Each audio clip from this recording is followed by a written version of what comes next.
Because I'm also using my system to check. I'm going to bit of this so that it doesn't echo.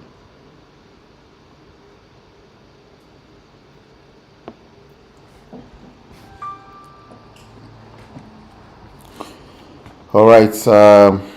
Thank you, everybody. Thank you so much for today. And thank you for coming on board. So today we are just going to roll as we have always done. So if you are here, I can see some of us that have written connected. If you are here, just type ready. If you are here, type ready, so I will know that we are here. Type ready if you are here. Type ready. Type ready if you are here. Type ready. So I'd like to know those of us that are here. Type ready. Okay. Philomena ready. Shola ready. Melat ready. So welcome, Melat. Thank you for joining us. This is supposed to be a 21-day programming bootcamp where we are dealing with what we call a full stack. Full stack means that we do both front end and back end, and you have a choice of selecting a project of choice that you are going to start working on. So after today's class, when we move to object-oriented programming, we are going to review each of our projects again and see how we can kickstart, because you are going to start writing part of your project from the beginning till we end the session, till we end this sprint of 21 days. Today is day 4. In day 1, we did introduction. From there, we'll move on to variables, naming conventions in Java. You may have to go through what we have done, check some videos to see what we have done on that variable naming convention. And last day number 3, we look at functions. We look at executable functions. We look at non-executable functions. The difference between executable functions and non-executable functions are what? An executable function has a main method, which is a method that has this signature: public static void main. Public static void main. That's an executable class having an executable method. Then we look at various type of collections. We first dealt with primitives. Primitives are 32-bit data types, which could be integer, float, double, and then and then we look at objects. String can be treated as both object and primitive. Okay, part of the primitives is also character with char data type, char, character. And then from there we move to strings. We said that string is a collection of characters, and so you can see it as an array of characters. So a string can actually be split into characters. Today, okay, before then we move on to look at array, which is an unsorted list of items or elements or objects. Items could be integer. It could be an array of numbers, float, double. It can also be an array of strings as well as array of objects. So, and we said that arrays are what? Arrays are zero indexed. That is, to start reading from an array, you start from index 0. The index points to the element in that array. That is what we did. I think we did that in variables. Yes, in variables, we look at array, right? And then we also look at static. We look at modifiers. Modifiers are what tells us the access to a variable or a class, the level of access that you have.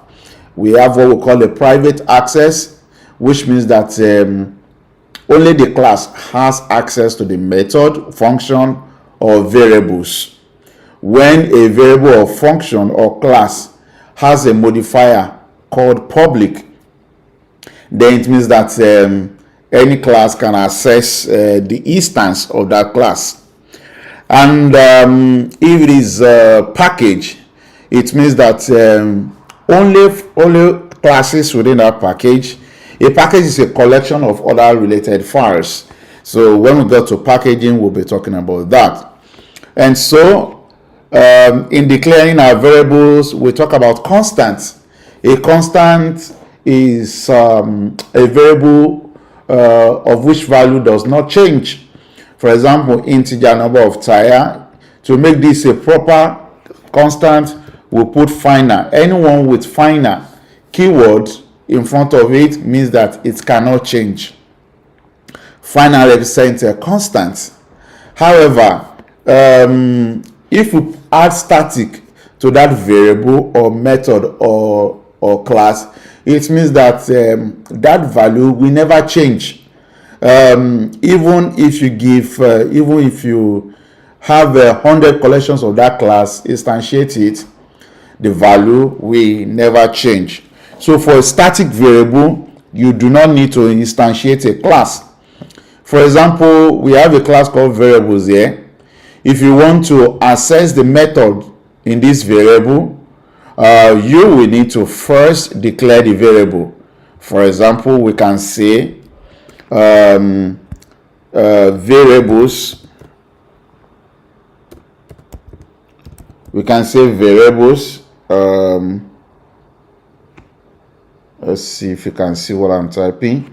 Variables, that's the name of the class, and then we define a new variable. Maybe we call it variables in lowercase. I like to declare a variable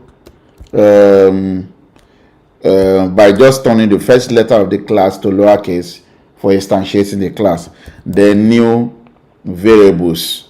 Now, this is a way to instantiate this class.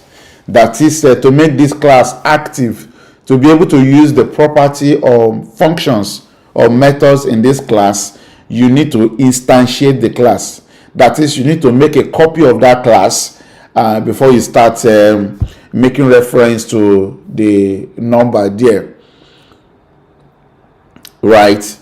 So to instantiate a class, you declare that class. So the data type this time around will now be the class name, and then this variable in lowercase is the variable name. The new keyword is telling us that we need a reference, a new copy of this class, so that we can start making use of it. That's what new represents. And then variables. So with this, we can access whatever variables that have been declared in this class. Do you get it now? We have a variable that can, for example, if we have a method, say public void echo, and then we'll put a string, say string text, and this, and system.out.println print line text. Now this is just a simple method, and what does this simple method do is that it takes an argument of a text, and then the system.out.println, the system.out is a printer, is a printer that prints to a console. When we get to output stream, so it's an output stream. So an output stream could be to a console, it could be to a file, it could be to monitor, it could be to a database, it could be to any other stream. So in this context, we are writing to the console, and that is why we are using system.out. This is a simple definition of a method, and we said that just like we have variable, when you have a variable and the variable contains brackets opening and close, when the variable contains this bracket, then it is a method declaration. Now there are two ways. So we have a variable of type and what it returns. When the variable does not return any value, then we set it to void. The return type will be void. If it doesn't take any argument, then there won't be anything here if it does something by itself. But if it does something, then we can have this like string text in an argument. You can have several arguments. For example, this echo can have maybe integer line, and many other stuff that you want to use within that method. Whatever value that will be changing that you need to use to execute a method are called parameters or arguments. So they are called arguments. So this text is an argument to a method called echo, and this echo returns a value called void. That is, there is nothing to be returned, but it has access modifier called public. Don't forget we have what we have public, we have private, we have protected,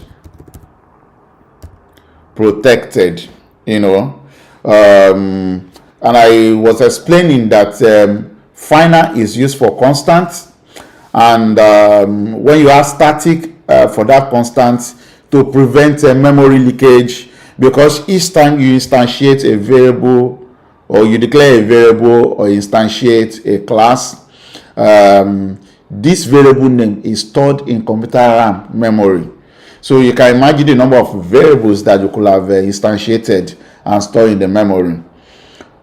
So what Java does is it runs something we call GC, the garbage collection. The work of the garbage collection is like a robot that does a housekeeping. Like you go out, you leave your debt, and then you have a robot in house who at a particular time clean up whatever thing that is in house. So that's what garbage collection does, GC. So when you call system.gc, you can force to clear the memory by calling system.gc, or you leave this Java to determine how to clean up by itself. So having said that, we can call a method in this class because this class has been instantiated, and with this variable we can have access to method and variable of that class. So here we can simply call we can just call variables dot echo, and then what do we want to print out? Let's say let's call it bootcamp variables. That is what we want to be printed on the console. So this, and then so when we have this, I explained to us if you are using VS Code, just go to terminal, click on terminal and new terminal. Dash will create a new terminal here. that gives you access to the root directory where you are. And then I advise also create a folder called Bootcamp and mount that folder. If you don't know how to mount a folder as your workspace, just go to the file directory on your VS Code and say open folder. If you click open folder, you can see your folders, and then when you see your folders, my own folders here is in a folder called bonus, and from that bonus you can select Bootcamp, and then you are done, or dev. So having said that, you mount it and then you have access to the files in that part. So when you click terminal, new terminal, you have a console like this, and from that console we can compile our code. And to compile your code, you write Java C. C means compile, Java compile, and the name of the class, which is called variables, then .java. So javac variables.java. That is a way to compile a Java code. So the curly bracket, we have there are two types of brackets.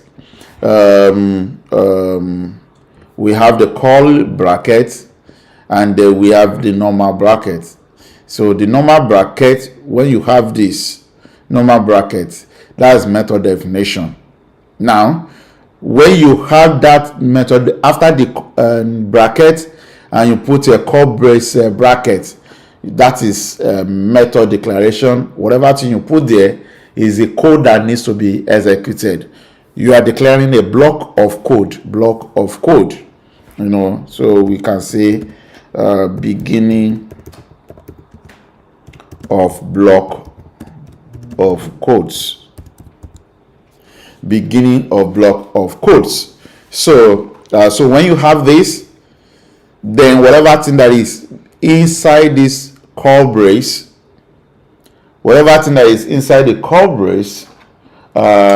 you can treat it as a block of code, that is codes that need to be executed when you call the method. Now when you call a method, when you write this echo like this and you terminate it with semicolon, you are saying that execute this method or call the method. So this is method call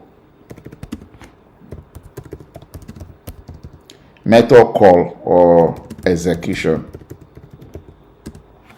So because you have terminated, instead of the curly brace you use semicolon, so you are saying that you are calling this method. So and that is what we are doing in our main method. Here, you can see here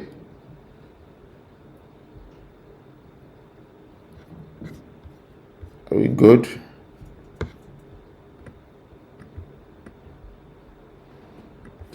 I'm trying to see the terminal. Put on the terminal. Okay. Say cd let's cd bootcamp.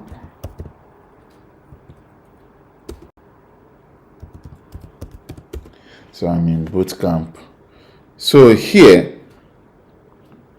you will see from here now that we have a variable declared. We have variables declared, and for that variable we now call the method of the variables, terminated by what? By semicolon. Semicolon terminates every statement in Java. The semicolon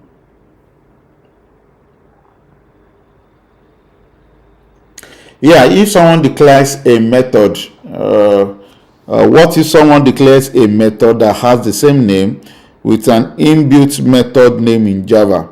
it will still work because that your method you have declared will only be executed by the instance of that class.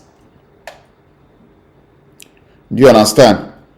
So the only thing that you think can have conflict is if you have a Java class that already exists and you are trying to also write a class, it will still also work as long as in different package and you call the different package name. So that will work. For example, that system.out.println, you can write your own println method and it will still do the same thing. For example, in our class now, I can change the echo. I can change the echo to println. I can change echo to println by just taking this echo and change it here. Instead of echo, I can call it println. It will still be the same thing, even though you have it in system, even though you have it in system.out, but we have our own println. This println method will be bound to the variables class that we have written.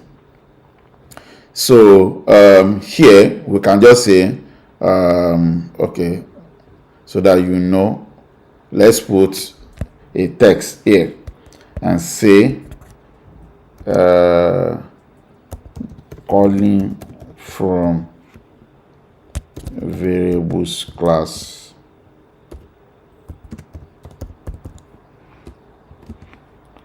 and then this, so we know now. So let's go back. So after we have done that, just for us to see the difference between the two, we can go up now and say, let's compile by saying javac variables.java, and then you hit the command line to compile. If you hit that and you jump to the next line without any error on the screen, that means your code compiles successfully. A class file will also be generated. So after that, then we run this code.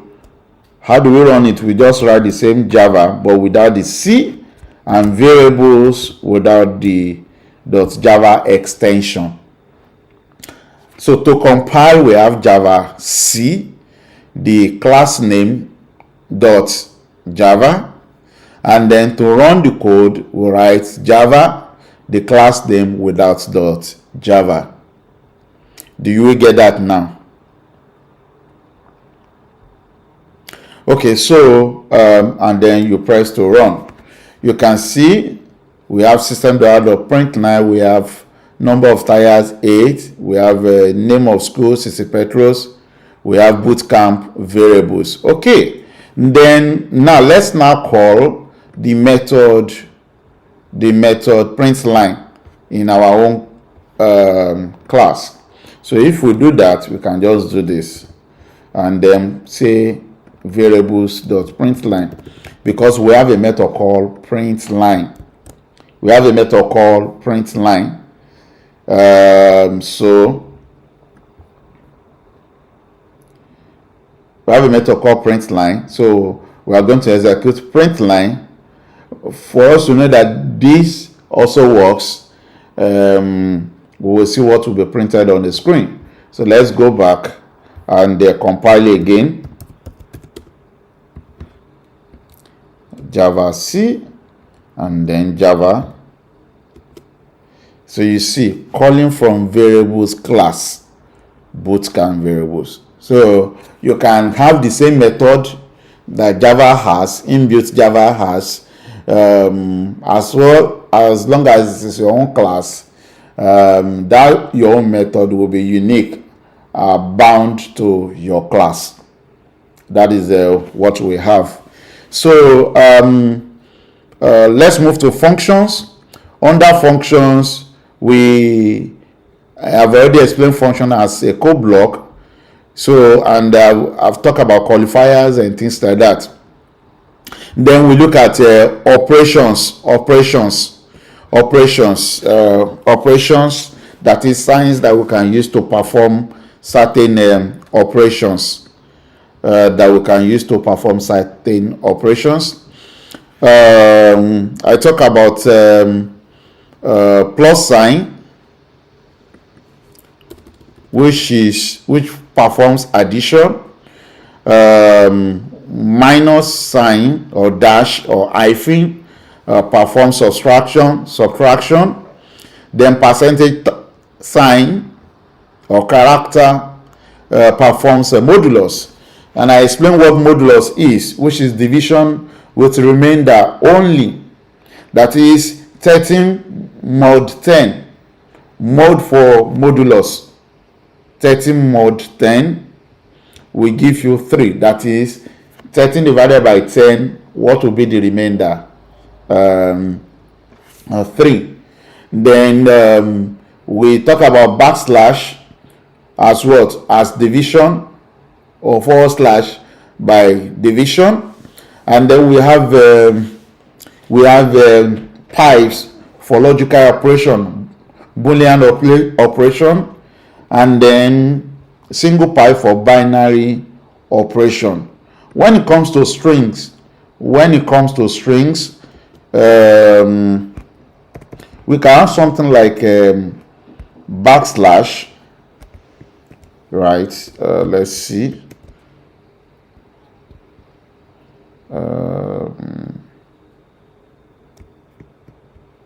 This pipe.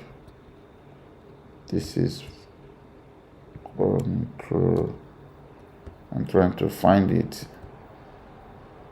I think is it shift or on? Okay. So we can also have a backslash. Backslash is used for character escape.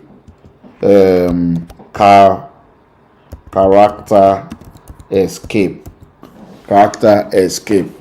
So what are character escape? Those are the special characters that needs to be printed. For example, if you have a string and you put a backslash s, you are saying that had a space. This represents a space. And then when you have backslash n, you are saying that jump to new line, or new or next line. When you have say backslash r, r means carriage return.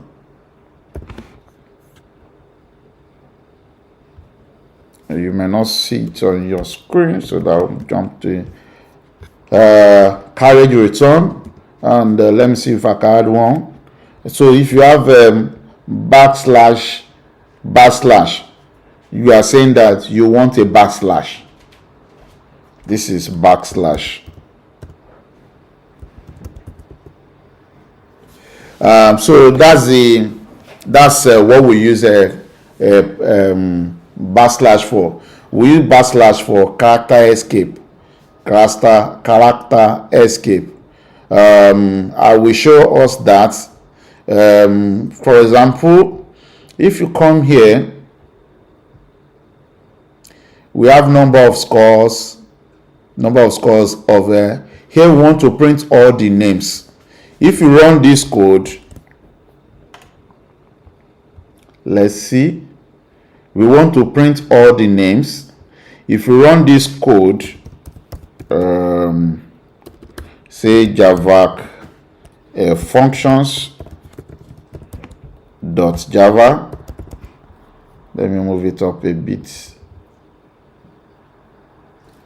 Let's see whether we can see that. Java functions.java. If you do this, then we'll be having, you can compile. You can compile, and then Java functions. You run. Now, if you look at the result that we have here, if you look at the result on the screen, you will see odd numbers printed. You will see updated odd numbers printed. You will see names printed. Now, the names that were printed on single line, C, is this. Now, suppose that we want a space between the line that wrote the score position and the list of the names before Festus starts. Let's say we want a line, an empty line. We can do that by adding a new line, say here. Score our position 2 now. We can just add a new line like this, plus the string, and then we'll put \n. \n means a new line. So, and if this is done, we can, in between the two scores, we want to print scores. We can also write another one here and say system.out.println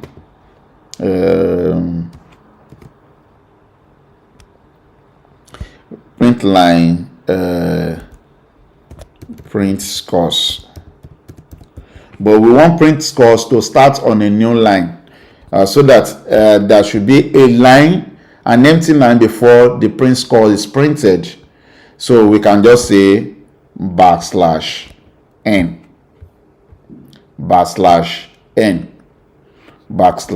\n, and then we terminate this. Now, if we run this code again, this is, we are going to see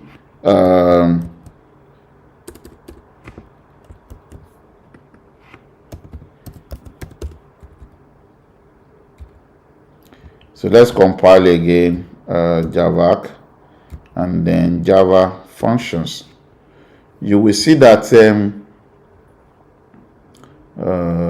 which one am I running? Oh, sorry, I didn't compile it. I compiled variable Java functions,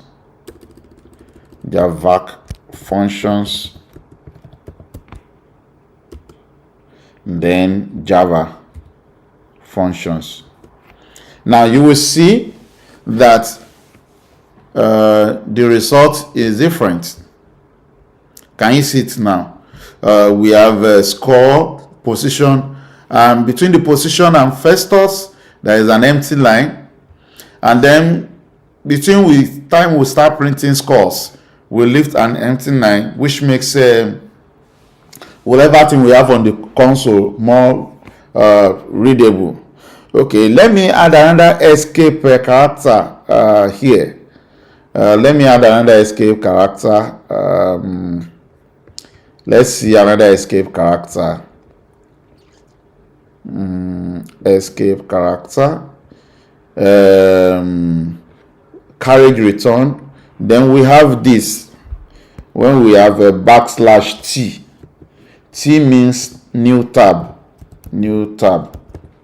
So when you put 2 \t like this, if you want to have 2 tabs now, you just put \t, that will give us 2 tabs. Imagine we want to print this in horizontal. Let's say we want to print this horizontally instead of vertically. The scores, print scores vertically. Let's look at that. Let's attempt to print the score vertically. I mean horizontally rather. Print scores horizontally. So it's still the same method of printing score. However, here what I want to do is that What I want to do here is that I want to move the print score. Instead of printing new line, I'll just write print, because the new line, when you add print ln, you are simply saying that print the new line. Print, after you print on the console, then jump to the next line. However, what we want to do is that we want to print on each tab. We want to print horizontally on each tab. So for each of these, we can just add and say plus backslash t, or we just say, instead of say plus backslash t, we can put the backslash in front and say backslash t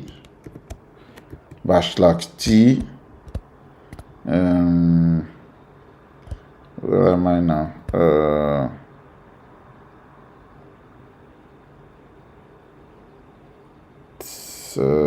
Sorry, and then plus.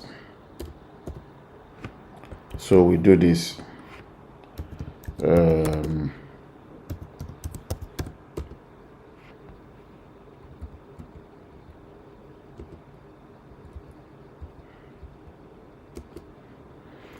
So if you do that and then you compile, so you will see the horizontal print that we now have 8, and then another tab 23, another tab 88, another tab 21, another tab 21. Do you get it now? So that is horizontal print. Imagine we want to have say subject and score. When we get to collections, we'll probably look at that. Now, so here we look at various operations. We declare a method called add, which takes 2 arguments, integer a and integer b, to return the sum of the 2 integers.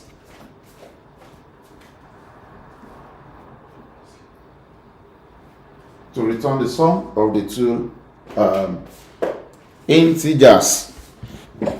We also have double sum.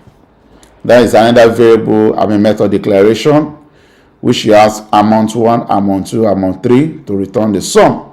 This is still using plus to do addition operation. So let's combine it together. Addition and subtraction. The minus represents subtraction, the asterisk represents multiplication, and the forward slash represents division. So here we want to get a discount payment.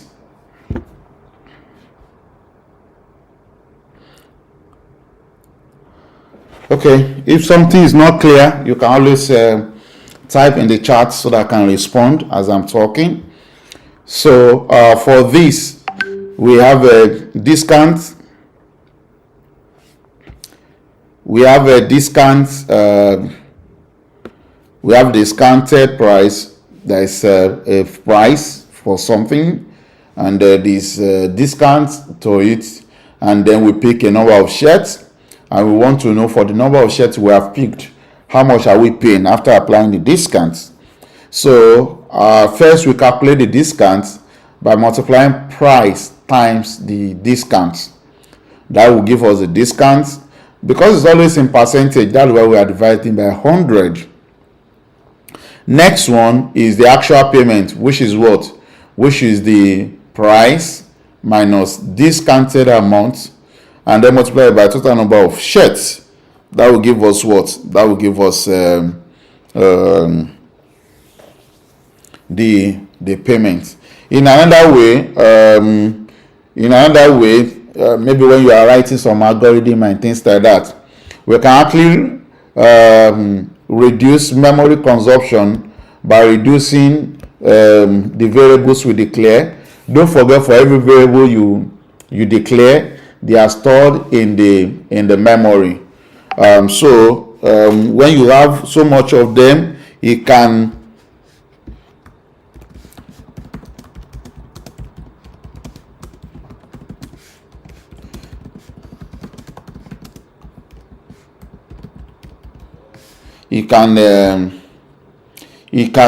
where are we? This additional variable declaration has its own cost. That's performance cost and all that. So we can reduce this cost by just saying, since this payment variable that we declare to hold this value is not also used for any other thing, we can simply return this calculation. From here we can just call return calculation. So that way we will have reduced maybe the number of lines from 4 to 3. So whether you write return this calculated value, or you first do a calculation and then return the variable, both of them still work correctly.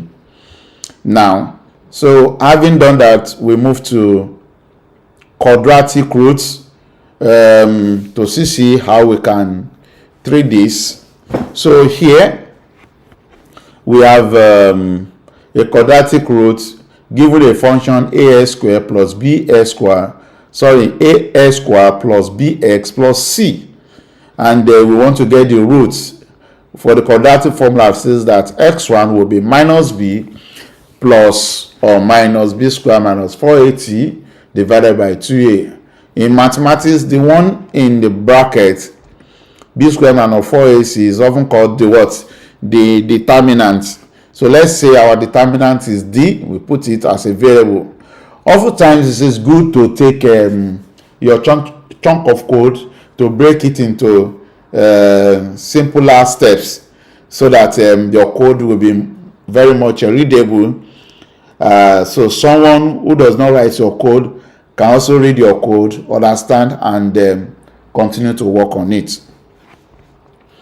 So we have the determinant b times b equals to b times b minus 4 times a times c, and then x1 will be minus b plus math dot sqrt, that is the square root then of d divided by 2a, and then we return this. Since we are returning single, but this method now we can change it to return the two results. When we get to array, we look at that, but for now we do this. And I think I gave us an assignment to calculate the check digits of a number. Calculate check digits of a number. So this is what we are going to do today. I'm going to put a text here called assignment.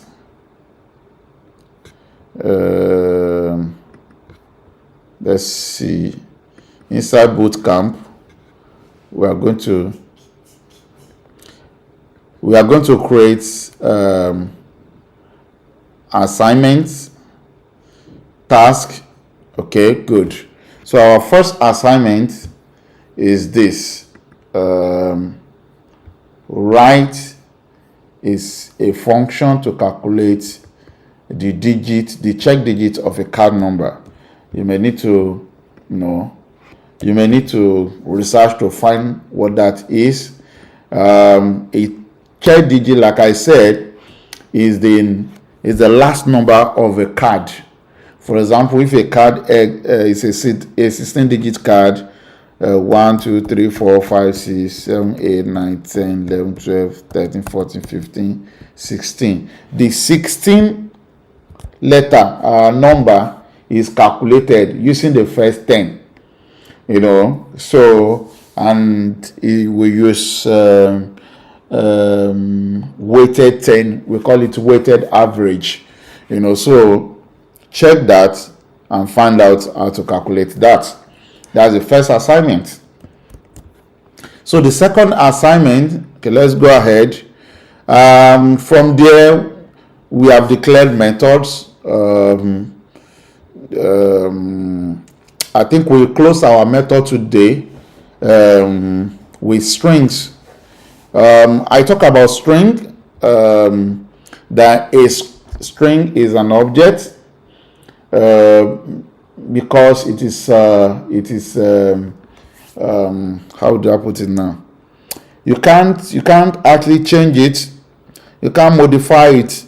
You only create a reference that is stored in the string pool. So because of that, string is not actually a primitive but an object. Rather, your character is a primitive.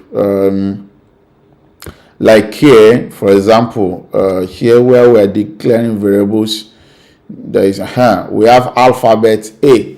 So when you use a single quotes, you are declaring a character. When you use double quotes, even though it's a single letter, it is a string. So that's the difference. So you can have string alphabet B equals to B. So, or let's say A.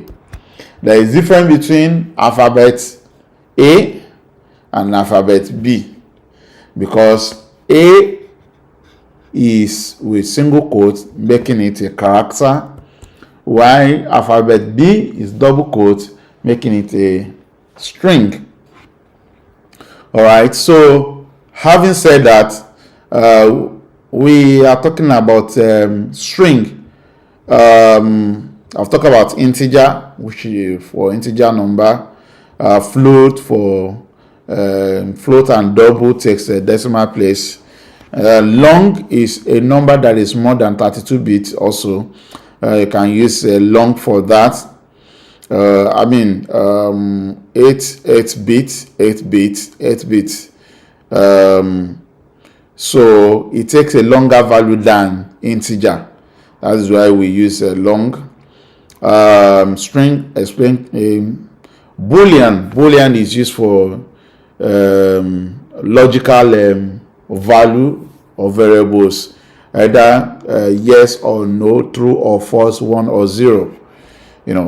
And then char, I've mentioned char, right? I mentioned Boolean. Okay, great. So then there is something that we also mentioned. When you are declaring constants, it is good that you make all your character, if it's a constant, let the name be in all caps.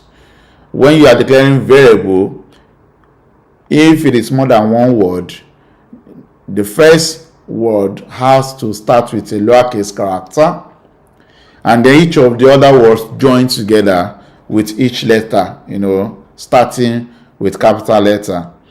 If it is a constant that has more than one word, you can join all the words together by using underscore and make all of them, in caps.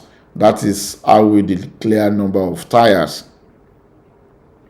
If you are with me up to this point, say on point, type on point. If you have gotten it up to this point, we are still doing review of what we have done. So just type on point, on point, on point. Type on point if you are with us. If you understand up to this point, put on point, write on point in the chat box.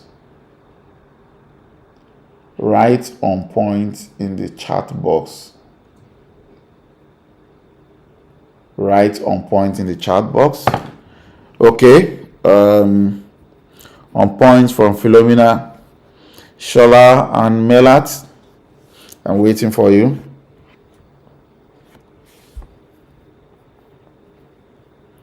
If you are not clear, put unclear.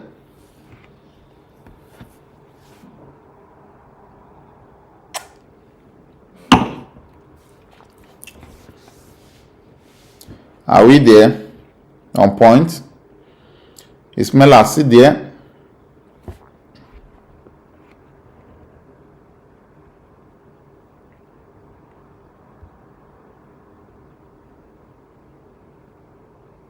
All right, thank you everybody. So we can move on. So I also mentioned that your class must represent a single task that it needs to perform. Yes, you can have some other methods within that class, but your class should be descriptive enough, and the class, you should have what we call comments to your class. Comment to your class, comment to your method. Your method name, let it reflect the function it is performing. Just like I wrote my discounted price method, get quadratic root method, it should reflect that. Aside the naming convention, we also have a comment. For Java, we have single line comment, which is the double slash. With the double slash, you can write single comment, anything about the method or class. And then we have a multiple line, which means the line starts with an asterisk, and until it closes with asterisk, and then close with another slash. So you can write multiple things in between. There is also a way that you want to keep this comment maybe in a file that you can reference without actually looking at the code. A way to do that is called a Java documentation. Java documentation. Simply put double star in the beginning of the comment. Use double star, and then it will generate the comment in an HTML file for you that you can reference. So we have looked at how to write a method.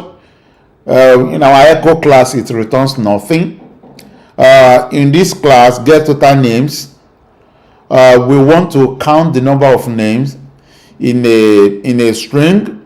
That name is separated by a comma. So what do? That brings us to study strings. Study strings. Let's look at strings. Strings. A string has different method. It has a method length called length. There's a method called length. There's a method called split. There's a method called to cars. I think character array. Let's check. Names dot to, yes, car array. I got it. So to car array, and then it has to lowercase, it has to uppercase.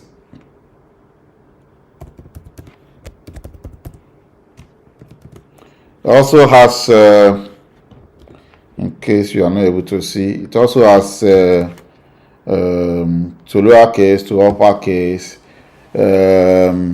It also has a method called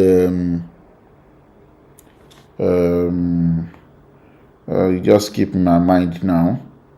Length, split, character A.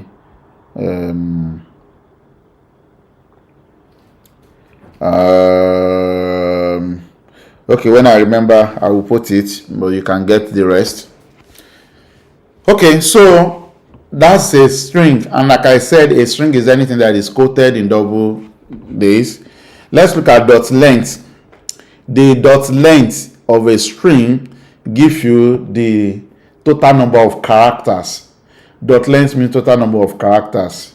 So here we can say, let's say system, we can see it, system dot out dot print line. Let's print out that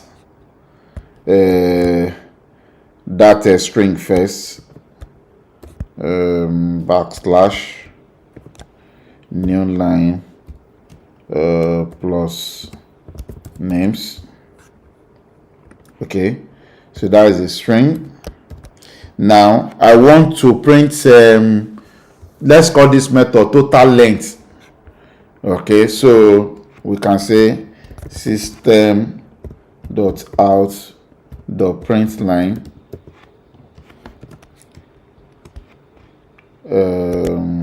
length. You can join string together by using the plus sign. You can join it with any other character to form a string by just using plus sign. You can also use concatenate or concat. There's a method called concat.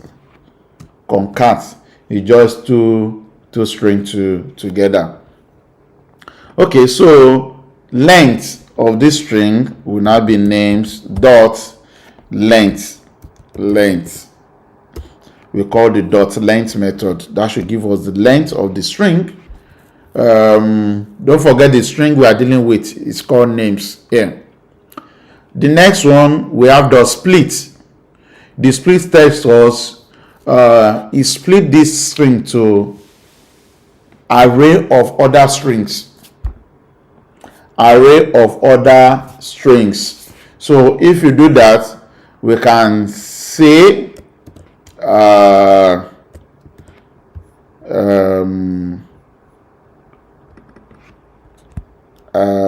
split by comma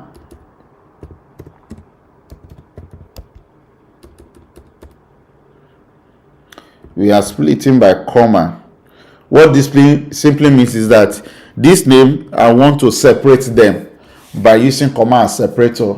You can use anything to do the separation depending on what is in that. For example, if you have name value pair, maybe name equals to this, you can use the equals to as the separator. You can use pipe as the separator, depending on what is in that text that we want to use to separate the names. But if you want to split by comma, because the argument is coming with strings that has comma, so we can call the split method anytime you want to split strings and things like that. For example, you can have a method that collects first name, last name, and middle name from a name, full name. You are given full name, and then you have to write a method to convert it to no, string itself is an object. You understand? So you don't have string dot to string. There is no need of calling string dot to string because itself is a string, object. But you can call to string on every other object. Like I was saying the other time, string is an immutable object of which cannot change. Only the reference changes. So we want to split this thing by comma. So we put comma, we quote comma. Don't forget the split itself is the method that take a variable called regex. Regex, that is what you want to use, a regular expression that you want to use to split the string. Okay, we have done that. Let's look at character array. We can just say arrays dot to string. I'm going to use array dot to string. Since we are doing split, let's do this way. To call the split name dot split, and then split name. I will do this.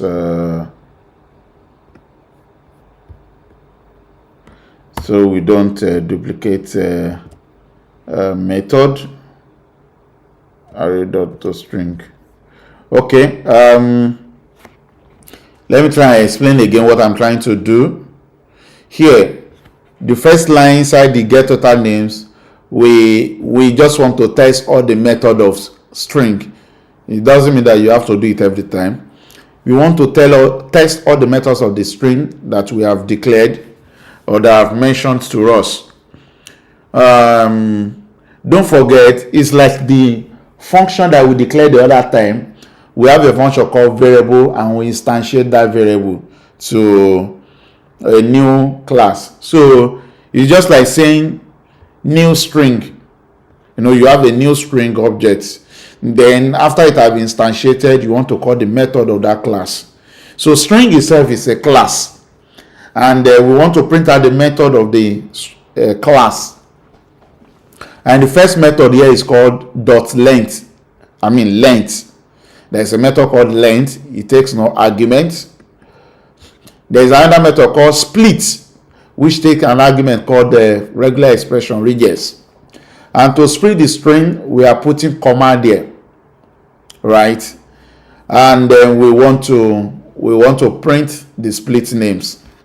The next one we are going to look at is to char array. So don't forget that char array convert the strings to individual characters. All the characters that made up the string, including space, including comma, asterisk, apostrophe, they are all characters.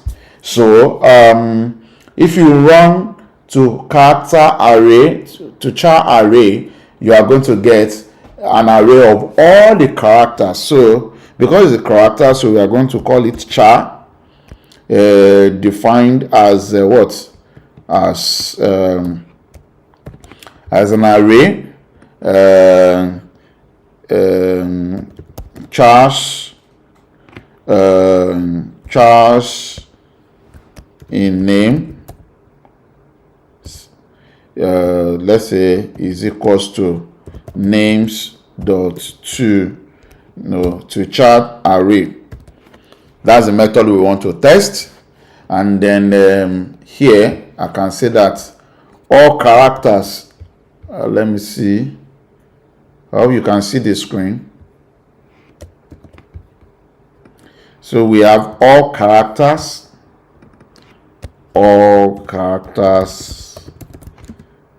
in string will be what? Chars in names. So we want to print that one out. Let's look at another method. We have to lowercase. To lowercase, just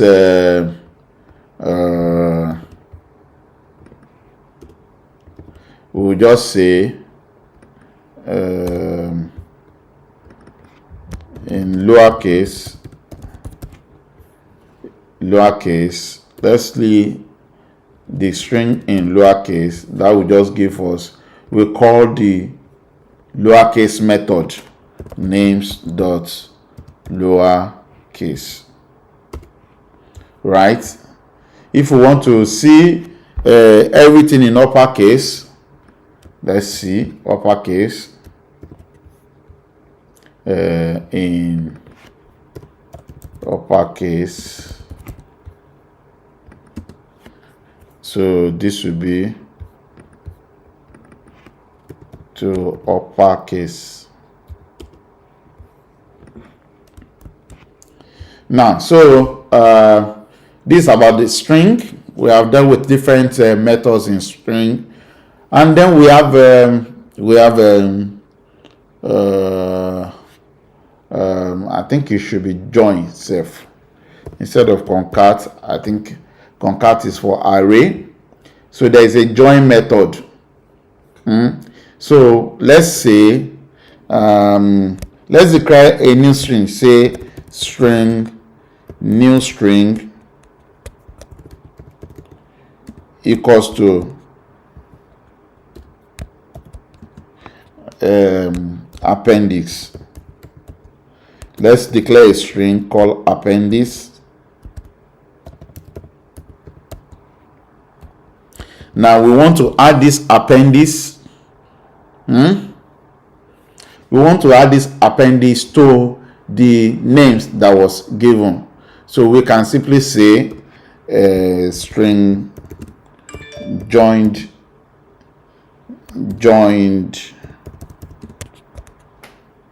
string equals to names, which is the reference string, dot join, and then the join takes an argument. What string do we want to add to it? So in this case, we want to add this new string to it, or call it instead of say join new string, I'll just say appendix. So let's say add appendix, join appendix, and then for the appendix, let me put a hyphen in between so we know when it is joined. And then join string is this. Okay, and here we can write it out and say that with appendix, let's have what we have in joined string. So we can see here we are able to access all the method of the strings. It's very important. These strings methods are very let's say string, I think it's string dot join names,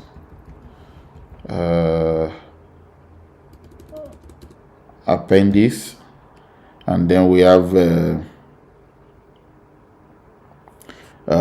separator. Okay, I think dot join is also for when you have a list of array lists and things like that. Okay.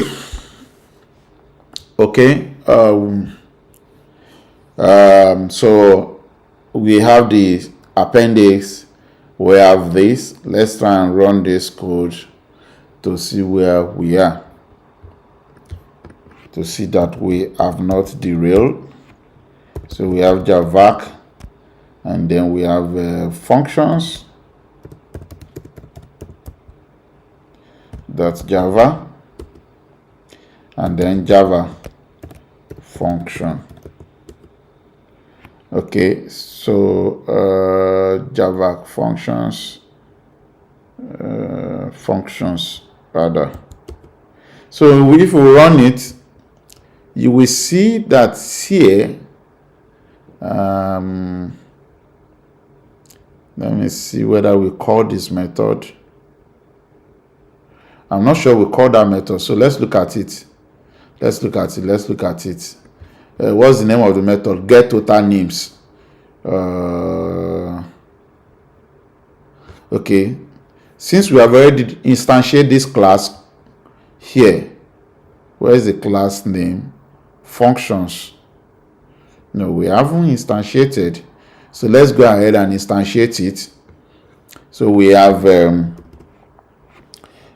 functions equals to new functions. So we have instantiated this class by using the new keyword and then assign it to a variable name functions, and the variable will now be of type function class. That will be your type function class, variable name this. Now with this we can say that, okay, let's have a name with okay, so we already have a name called names here. So let's just say functions dot get total names, and we'll pass names to it. Here we declare functions, isn't it? And let me see this method. No, I'm outside the main method. Outside the main method. So here,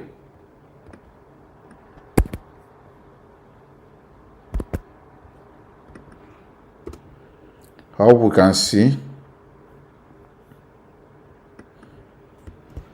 So we have function. We have instantiated this class functions by using the new keyword and the call open bracket, the variable name functions. Then we can now access the method in that class. We have get total names, and we have a string, an array of names.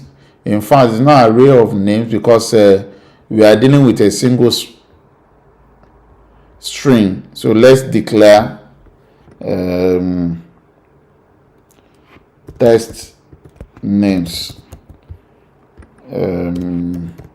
final string test names equals to Shola, Festus, Melat, Philomena. I hope that is correct. Okay, so this is it. We have a string, but this string has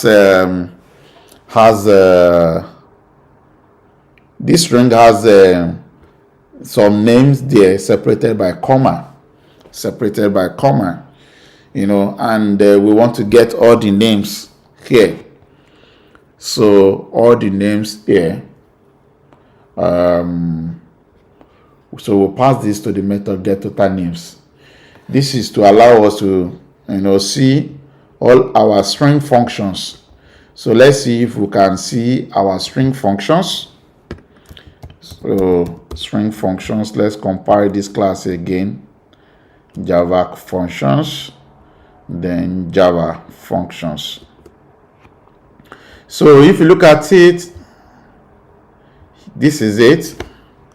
This is a string.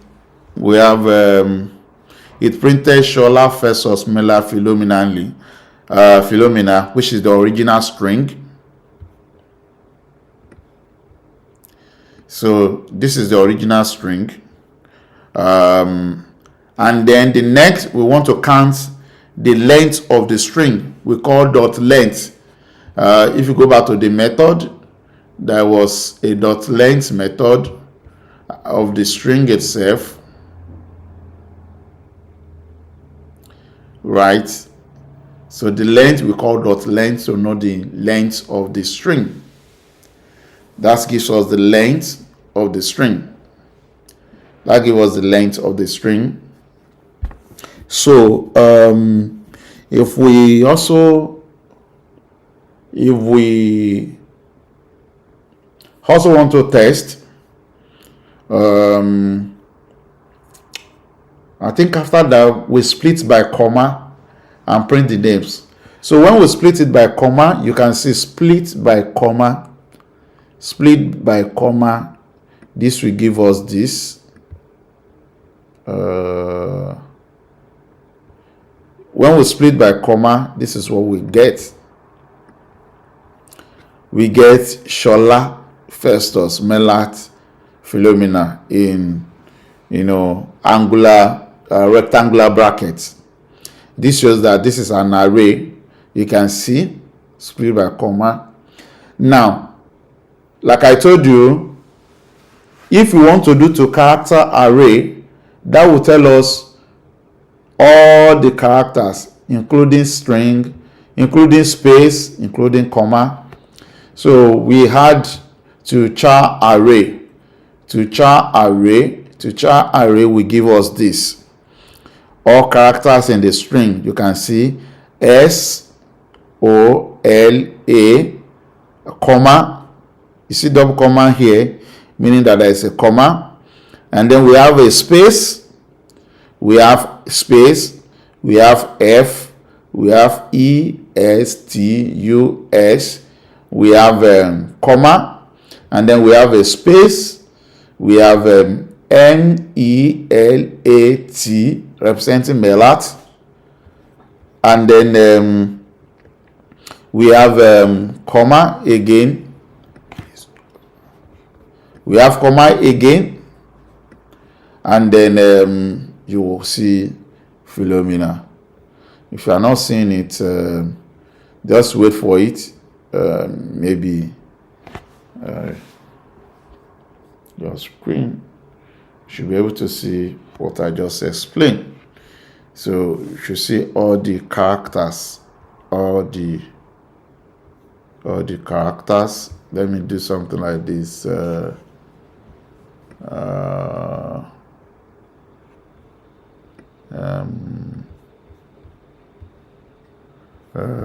Okay, let's do like this, so we don't waste too much time.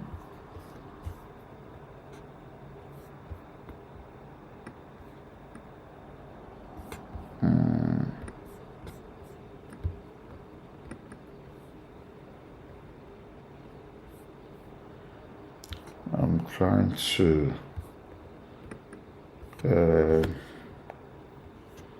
trying to all right, let me close this terminal.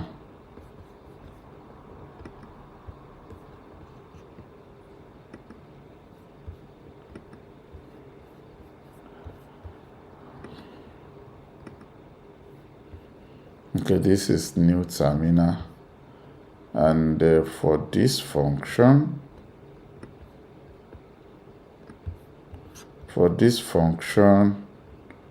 let's the one that we have printed, we're going to, let me comment it out so we can see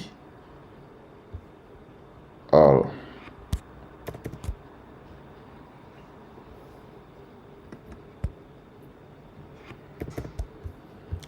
I'm going to comment the one we have done so we can see the rest. So CD Bootcamp,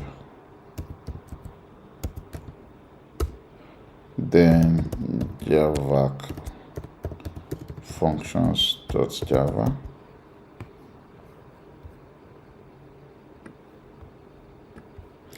Okay, let me see if you can see now or not.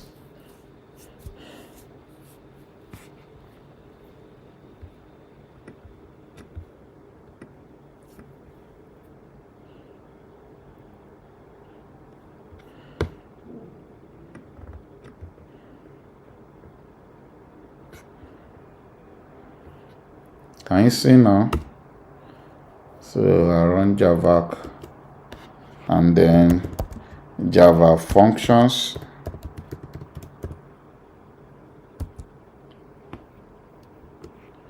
So if you do this, we should be able to see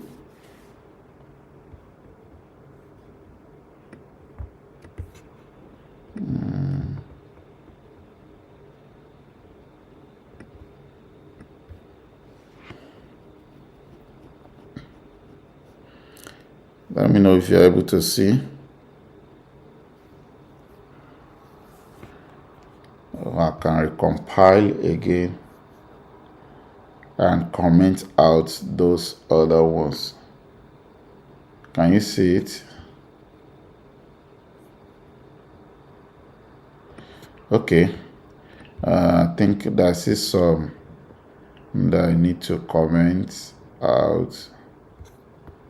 Yeah, let me comment this.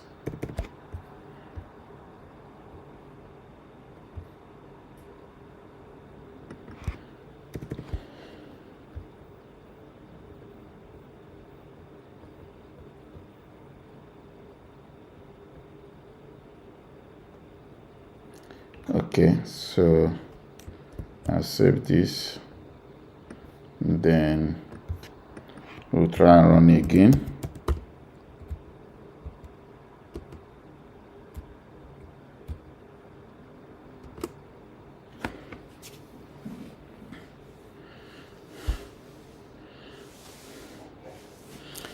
Please check if you're able to see now.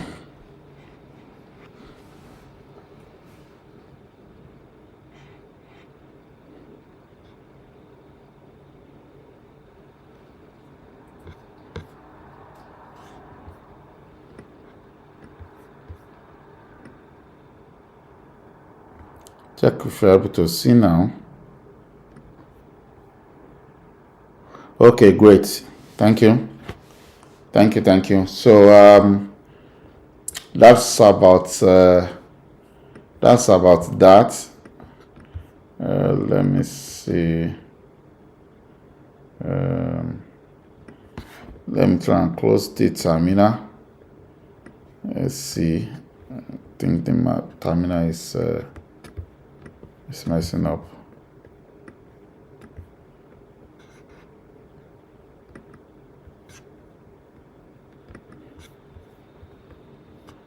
Terminal is messing up, so output terminal.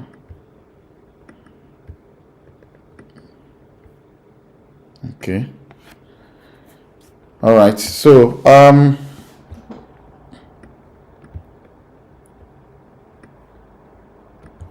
so far we have dealt with functions. We have dealt with string methods. Let's review our collections.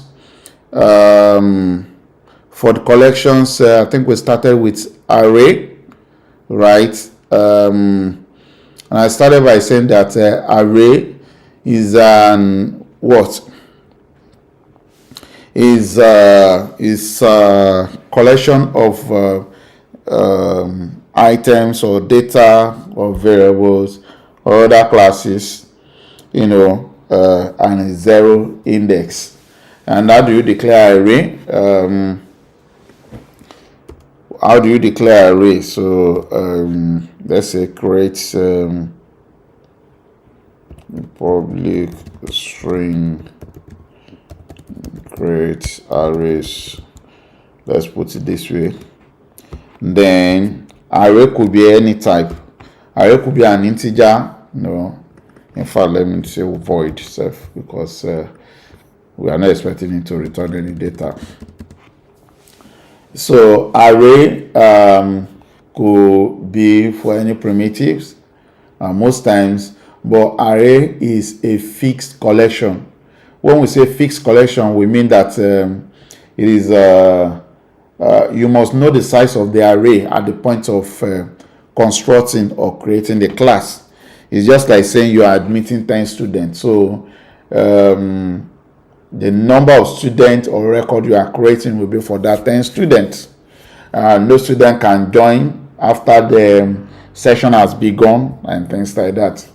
However, you go to market, you're expecting vendors is expecting customers, so you cannot declare fixed number of customer for that day.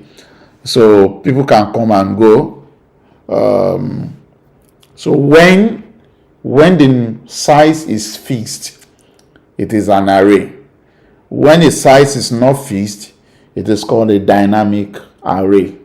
So, and we are going to explore those ones, which is what we did last one. And we'll finalize today's class by exploring JIT, because I want to put the assignment notes on JIT going forward. And then we'll also look at JIT branching. So from JIT branching, you can create your own branch. And then I can review your work from individual branches. So, which is why I asked us to install JIT on our system. JIT on our system. So that's how we're going to finalize the class today, so that we can move with speed maybe tomorrow. Okay, so that said, for example, you can declare that you need array of 10 numbers. Array of 10 numbers. Then you start by declaring, just like you declare normal variables. This time around, you put a bracket, rectangular bracket in front of the variable. That makes it an array. So you can have that array and say array of let's say first 10 number. So you can say 10 numbers, or let's just call it numbers equals to an array can be instantiated with the value first or with an empty array. Let's start with the one with the value. If it is with value, you just start with a curly brace and then you put all the values.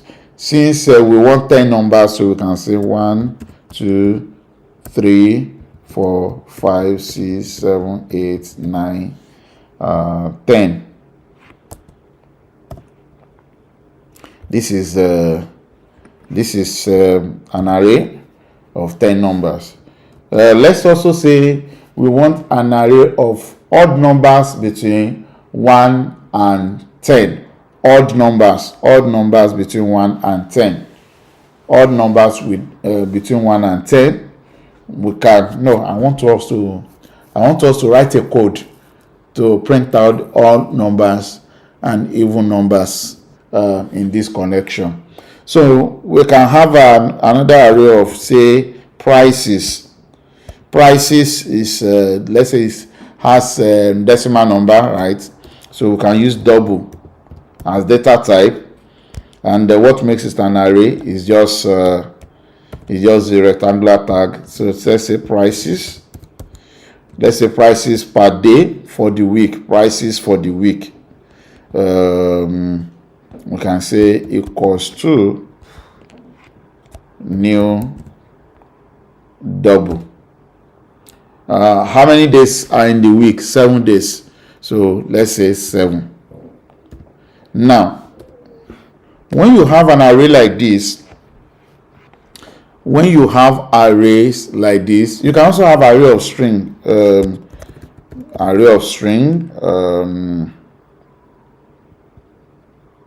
I think we have done that. We have seen that in our names in the names method we tested here. So let me just say array of string here. So array of string. So here we can just say string names equals to this. But this is not an array because this comma is within the quote. So it's not an array. This is just a string. If we compile it, it will give us an error. So what we can do is to put a curly brace in between, curly brace at the end. This gives us an array, but everything with this curly brace is just within this quote. That makes it a single length array. That means the length of this array is 1 because everything is a single string. Now, to make all the names come within the array, we can have this. We can have this. We can have this. We can have this. We can have this. We can have this. And we can have Philomena. So this makes it an array of names. Do you get it now? And then we can also have another string like string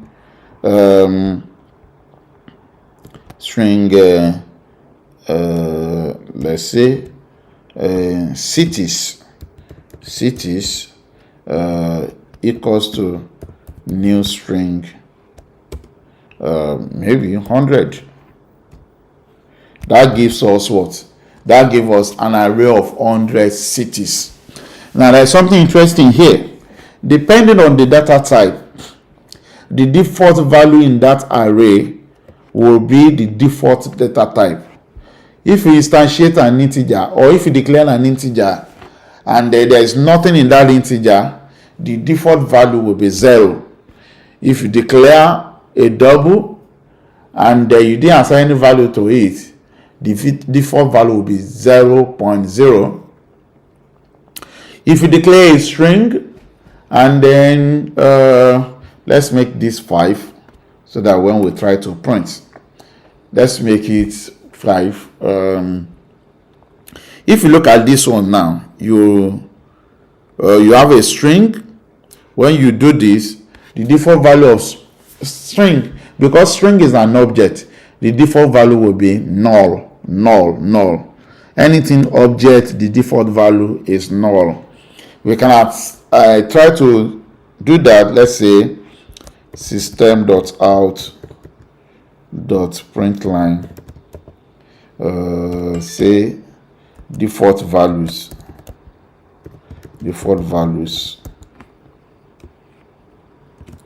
So let's print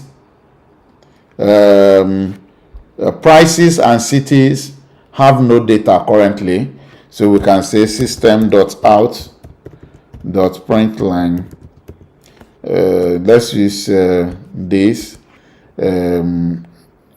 prices plus say arrays dot to string prices, right?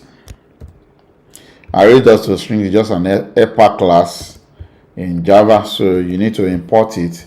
Let's see whether it's imported. Arrays, so we don't have it. We need to import arrays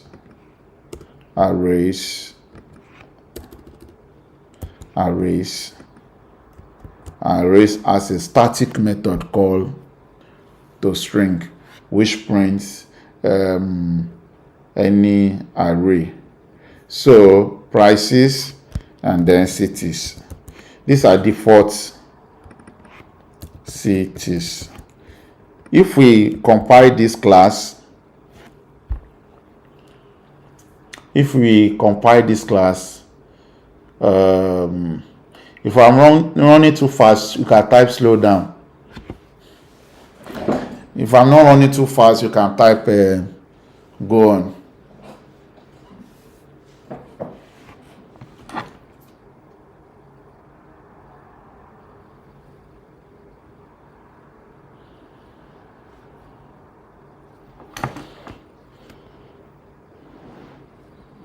Okay, are we there?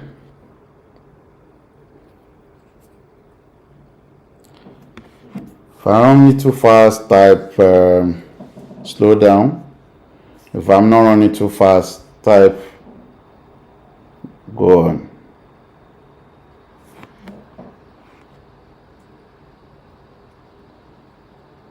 Okay, thank you. Thank you, Sheila. So we continue. So we print the cities. So let's try and compile and see what we have. We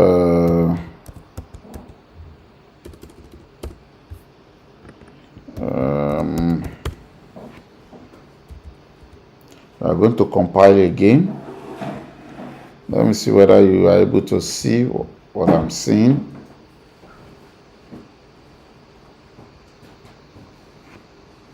So we compile and then we run.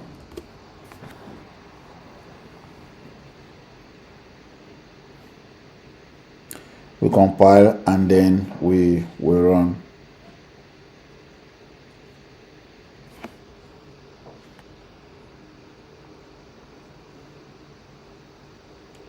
So if you do that, you'll be able to see.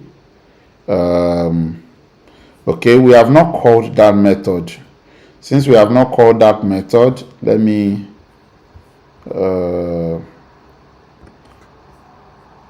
we have not called the method. What's the name of the method? Create arrays. Okay, in that case, let me put it here. Where is our collection class? we'll call a method called create arrays collections dot create arrays. So let's do this. We'll compile again.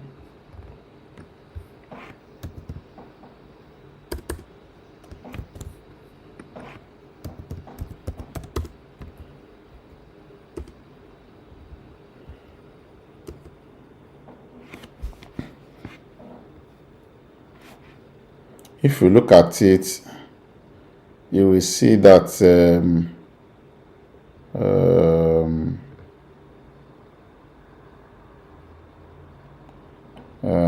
where are we?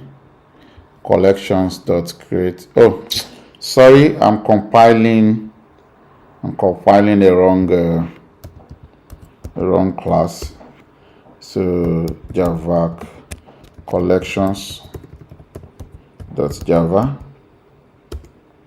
then Java collections. So if you look at it, if you look at the output, we have, you will see that the default values for prices are 0.0, because we didn't assign any value. And then for the city also, because city is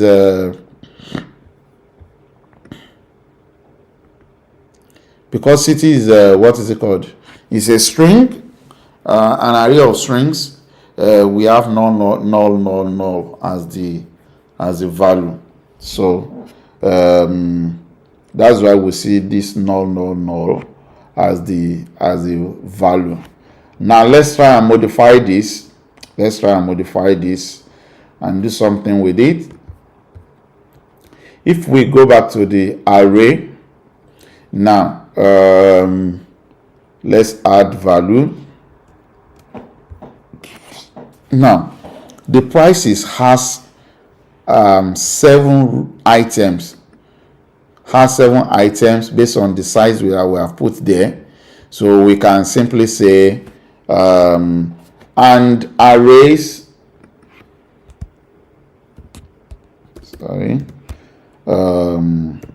arrays, I've explained before, are 0 index. What it means is that you can always the pointer to element in an array is at 0.0, starting from 0.0 to the last point, which is 7 minus 1. So the array at the last item will be the 6th position. It is 0 index. Now let's put value into position 1, position 4, and position 6. Position 1, 146, 146,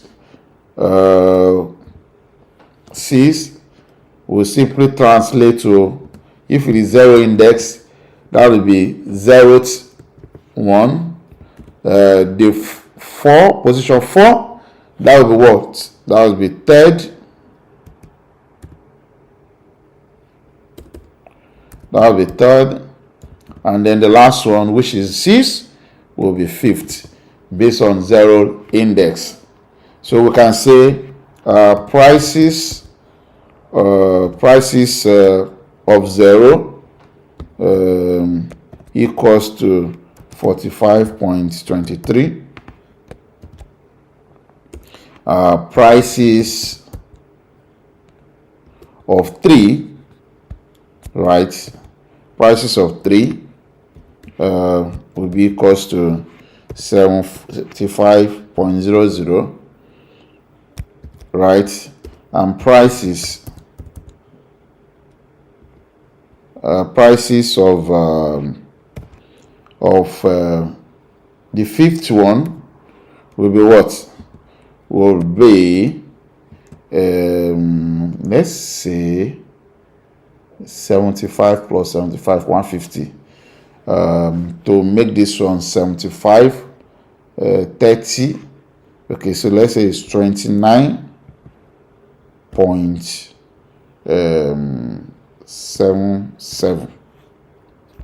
Okay, so we assign this to the prices. What about cities? Let's fill the cities. The cities is just 5 in length. So let's assign the cities to them. Cities of what? Cities of 0. Here suggest city equals to Paris.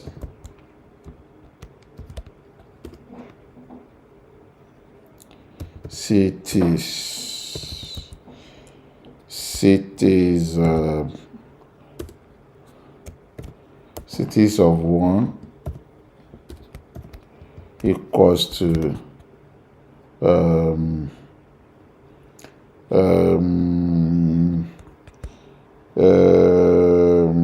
given a city name, Lagos.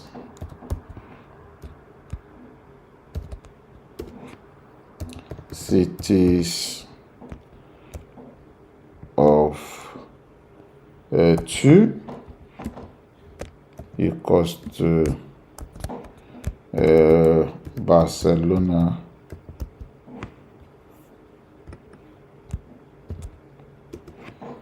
Cities of 3 equals to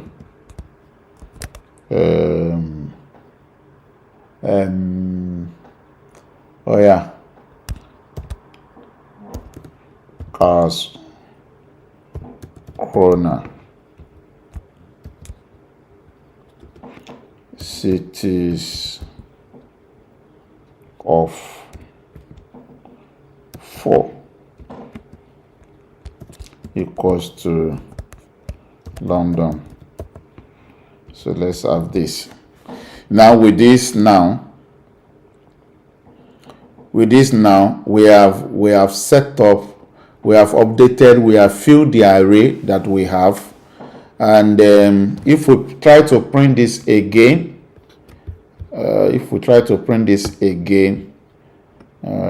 say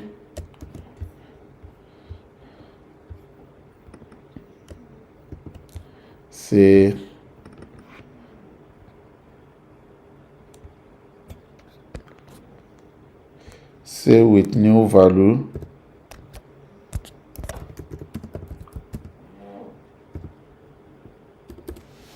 with new values,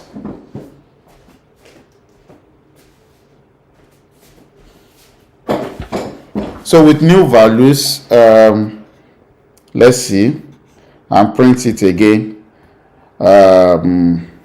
Let's see what we have. I hope we can see.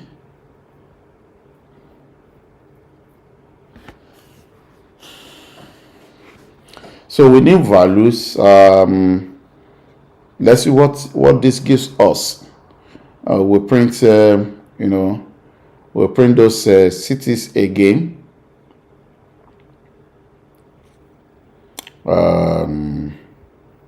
Print those cities again, and we'll have this.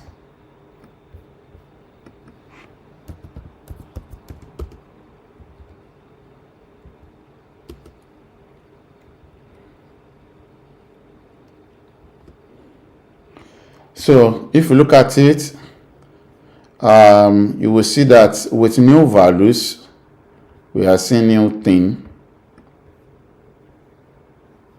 With new values, we are seeing new things. We see the prices now updated for the first position. The prices should be updated. The prices are updated, and then you have the city, you have the new values that have been updated. So those are the things that we covered. I will review the advanced collections, which is the map. I will review that tomorrow with us. I want to end today with Git. Let's shift focus a bit away from programming now, and let us go to Git and end the class for today. I want to see if we can do that in the next 10 minutes. Are you with me? Can we move to Git? Can we move to Git? If you are in agreement, say yes.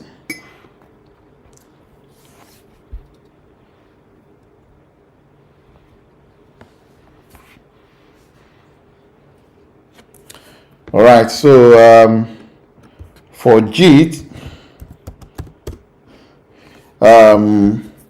first you need to go and download Git. Download Git. Go download Git. If you haven't done so, please download Git and install it, and ensure that it has been installed on your system. If it has been installed on your system, I need you to do something now. Open your console, everybody.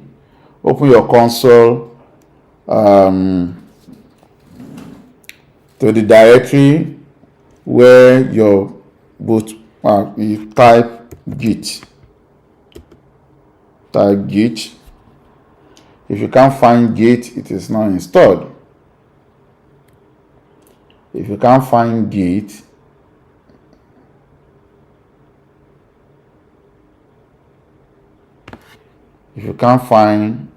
it means it is not installed.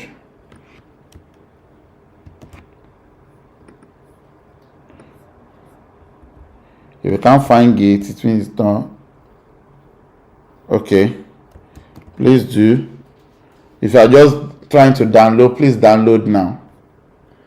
I will also join you. I think on my system, I did this very system, there is no Git, so let's go ahead.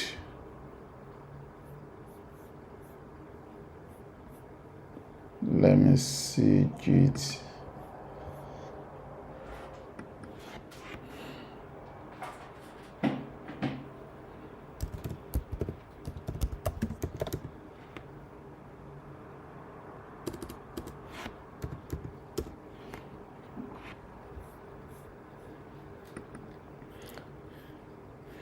So go to Git download.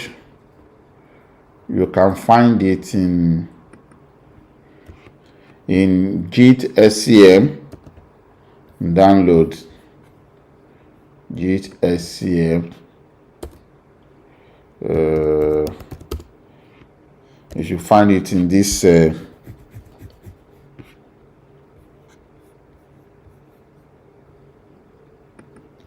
You find it in that URL.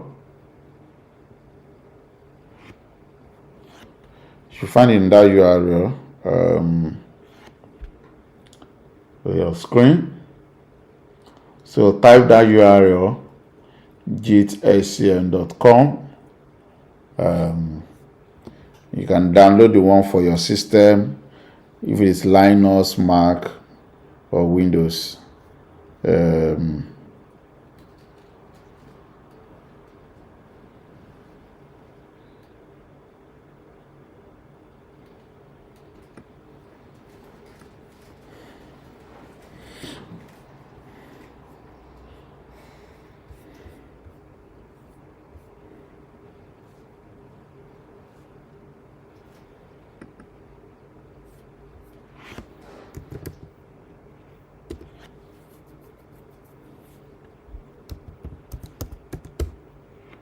Okay. Have we done that?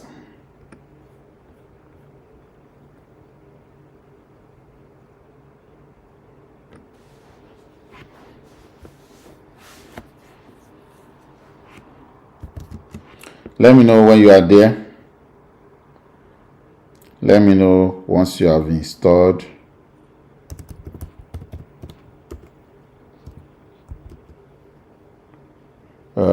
If you have installed, great.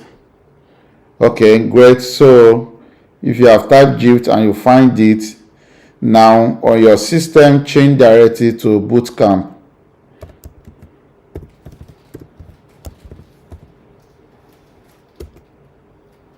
On your console, change directly to Bootcamp. On your console, change directly to Bootcamp. On your system, change directly to Bootcamp. And that simply means that okay, let's put it this way. Let's do it this way. Let me open a new file. I say one, install Git. Okay, download Git from git-scm.com/downloads. 2. Install Git.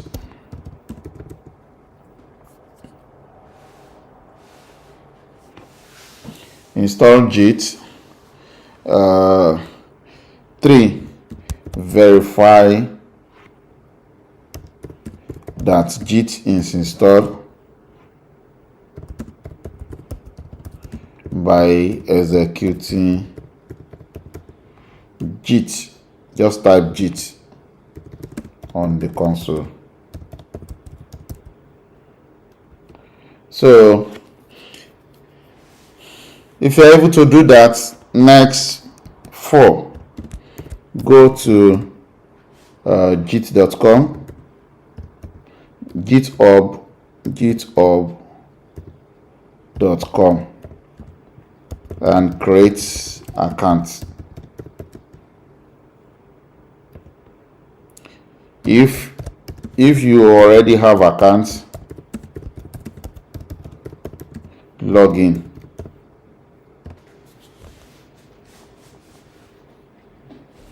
If you already have a Git account, log in to github.com. github.com. I'm going to sign in. I'm signing in. Send this. Where's my phone? Where is my phone?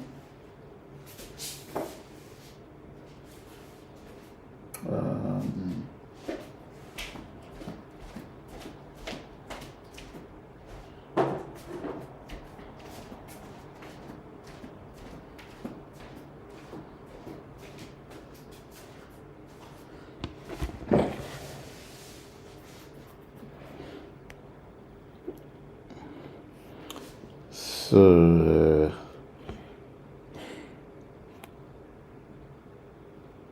719-676. Okay.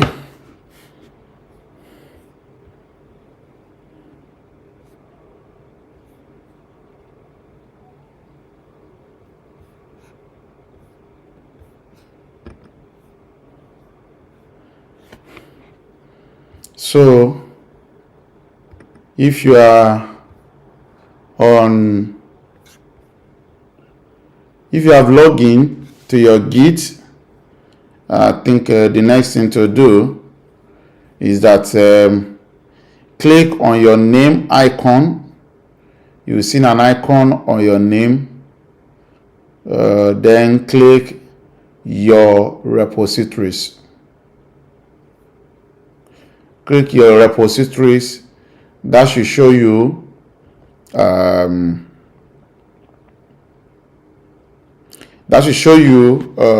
Git repository. I'm trying not to change what we have here. let's say screen capture, application capture, and then the application capture, let me change to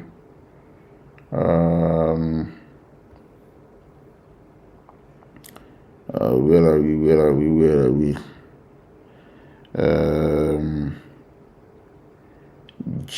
Google Chrome. Let's see Google Chrome. Okay, so I should be on Google Chrome now. Let's see what you can see on the screen. So like I said, just go to go to github.com. From github.com, you should be able to see login.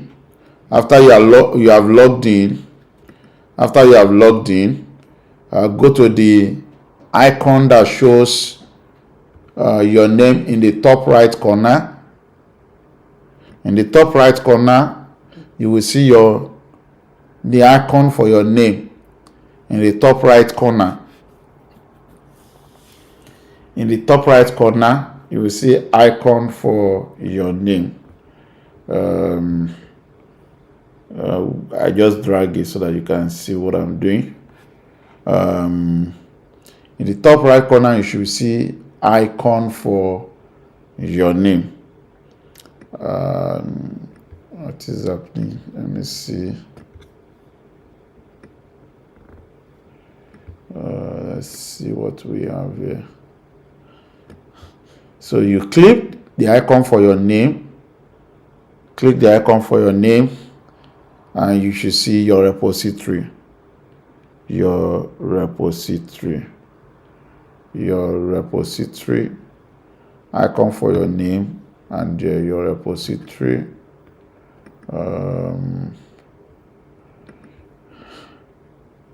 So icon for your name, you should see your repository.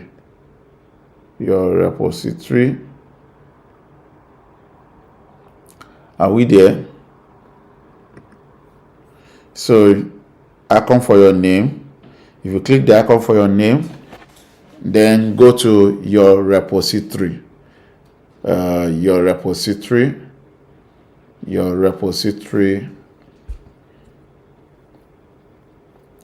And then from your repository, click your repository. Click your repository.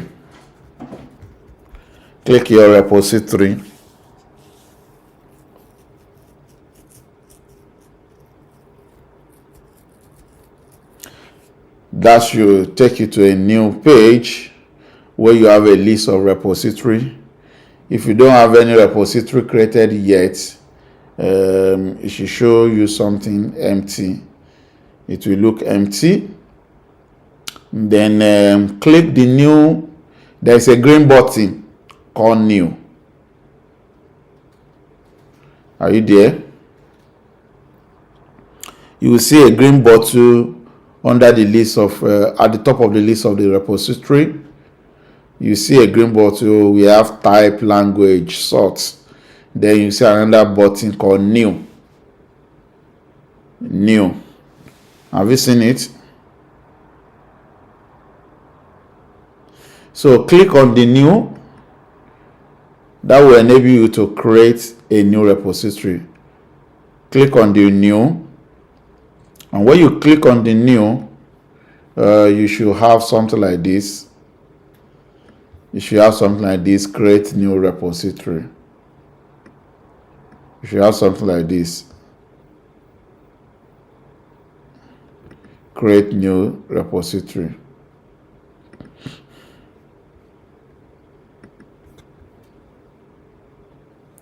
Create new repository.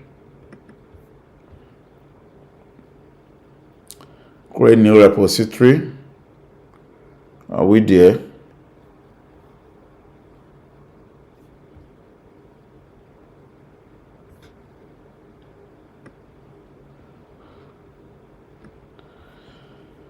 Okay, so under create new repository, you will see owner, which should be your default The owner should be pointing to you.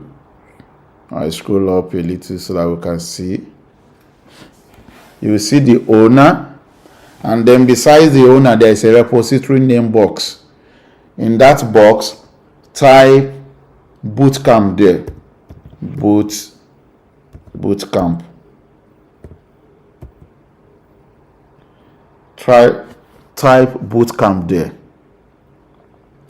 Bootcamp. Are we there? Okay, so don't worry. I'll just create bootcamp. I'll create bootcamp now. But if you want to create a repository, that's what you do. If you want to create a repository, that's what you do. But you are all going to be working on this repository that I've created. So I'm going to invite you all. Type your email in the chat box now. Type your email in the chat box so that I can invite you to this. Type your email in the chat box. Not really your email, your username for Git. Give me your Git username. Type your Git username. Type your Git username in the chat box so I can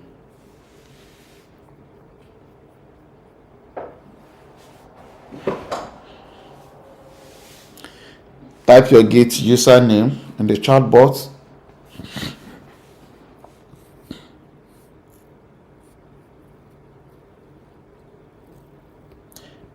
I mean in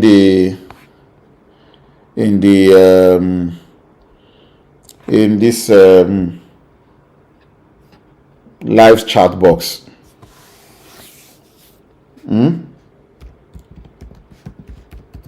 Type your Git username there so that I can invite you. Saka 101231.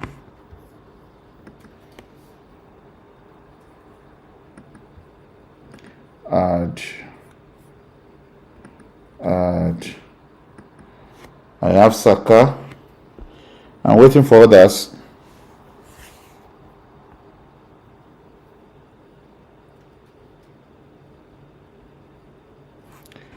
I have Phil Le J. Okay. Is Melat still there? Melat.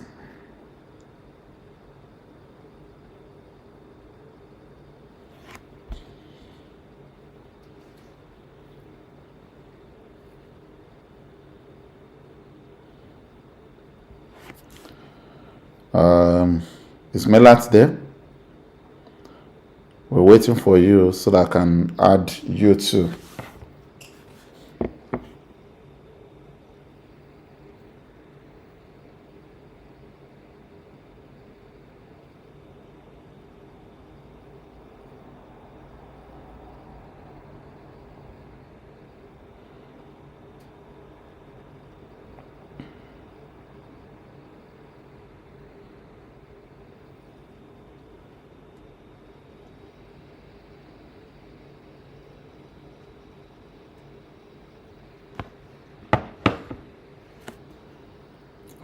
I don't have Melat.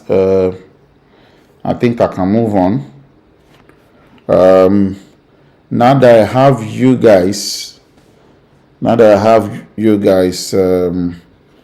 let me go back to the repository. Bootcamp repository.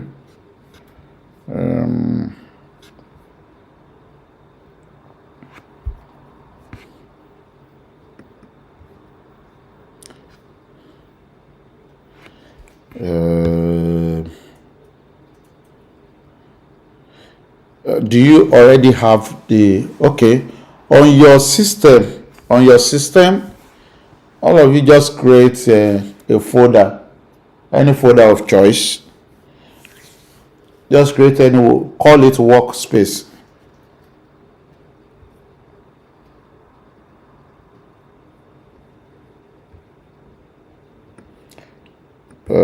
Call it workspace.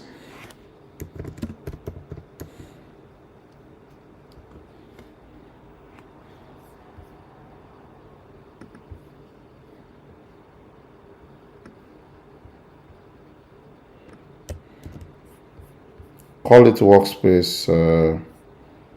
I'm trying to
okay.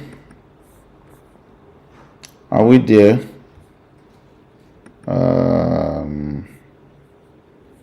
Let's see.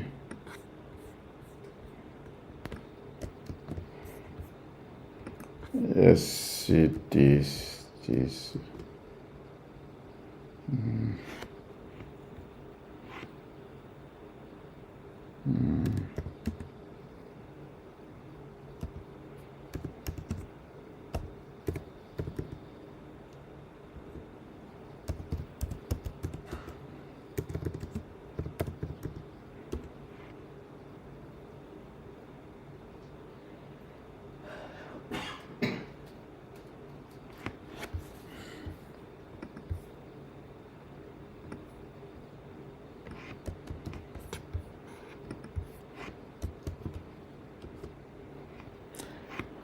Have we created the folder workspace? Change directory to the folder. Type cd.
We're going to have a little bit of let me see.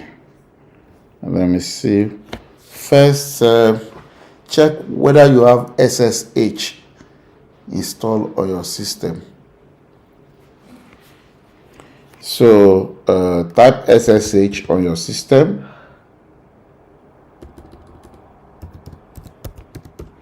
let me change. Let's see. I'm gonna change this one again to command prompt. So that we can wrap up.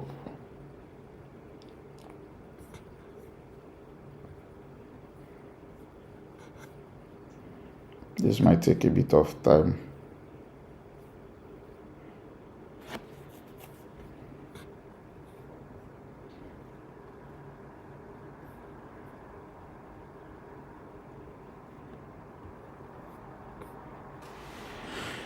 Okay, this is what I'm going to do.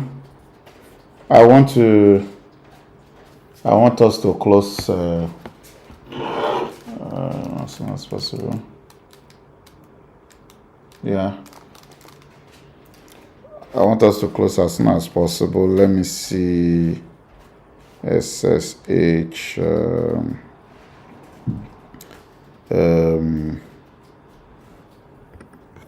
Let's change this scene. Screen capture. Okay. Let's change it to terminal.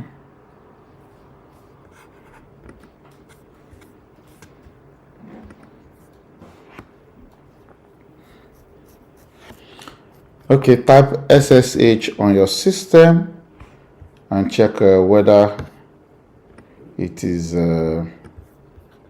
installed. Let's see whether SSH is installed on your system.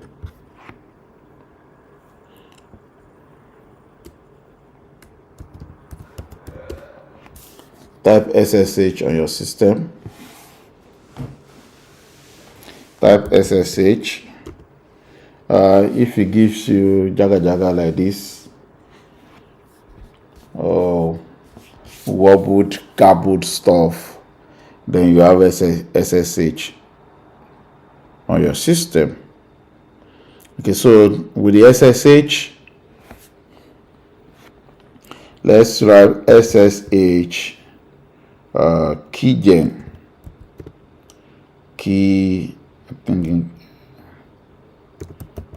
I think let's see SSH keygen.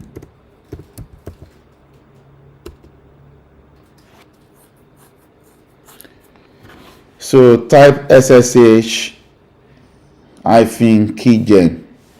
That's to generate a key for you.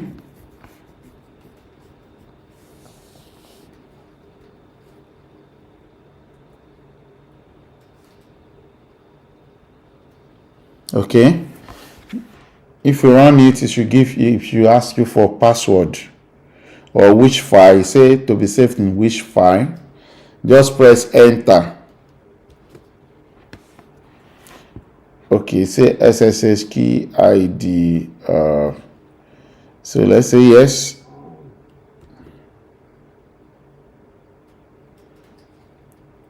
Although I expect it to give me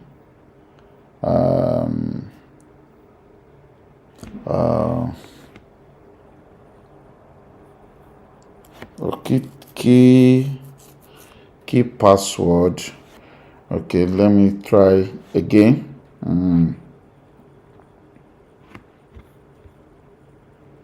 Let me try again. I'm going to remove this.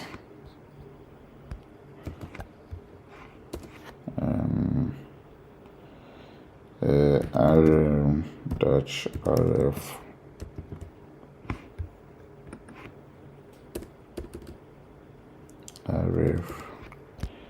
dash users dash bonus dash dot ssh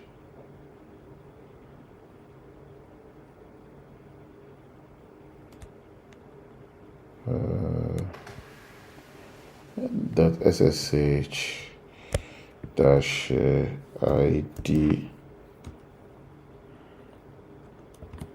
rsc. Okay, right, let me try SSH keygen.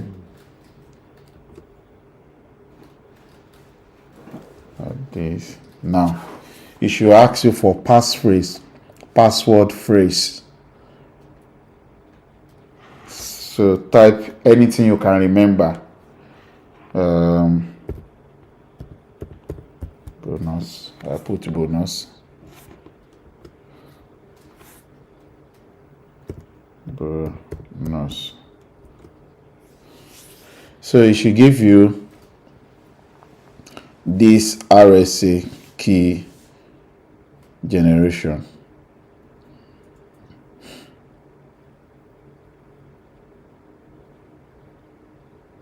Can you try it? SSH key gen. SSH key gen.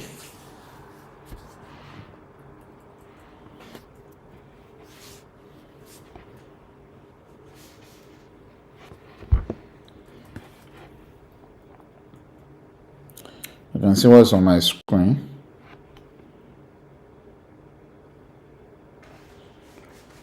Okay. Just open command prompt. Open your command prompt. You can leave your Visual Studio Code. Just open command prompt. Launch a command prompt and type SSH on the screen. Okay, so after the SSH key gen, the SSH is lowercase. Everything is lowercase. SSH hyphen key gen. You press enter. If you press enter, it should display what I have on my screen on your own screen too. It should ask you for which file you want to enter paraphrase. That is your password to the SSH. I will explain what SSH it means. That's your password. So type simple password that you can. Don't put empty. Just put a simple password that you can always remember. For file name, just press enter.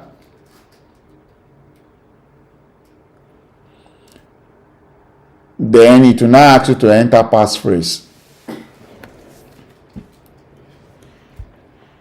Okay, you already have SSH installed, but you don't know the password. So you need to delete.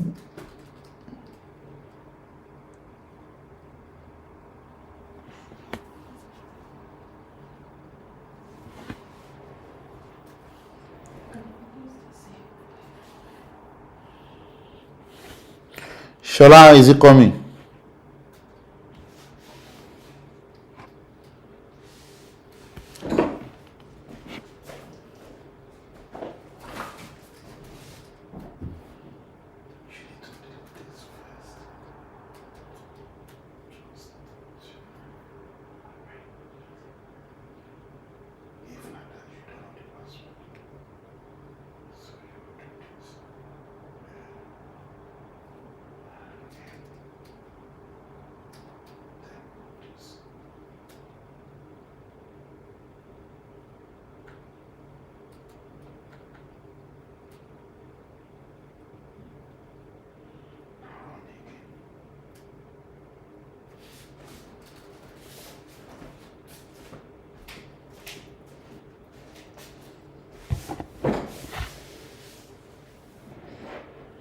Okay, you have the jagadaga on your screen. Okay, that's good. Just hold on there. Since you remember the password. Now look at the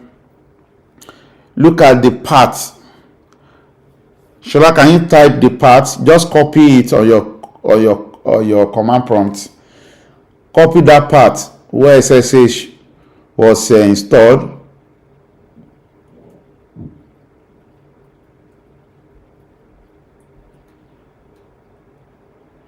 Copy that part and paste it in the chat box. Let me see it.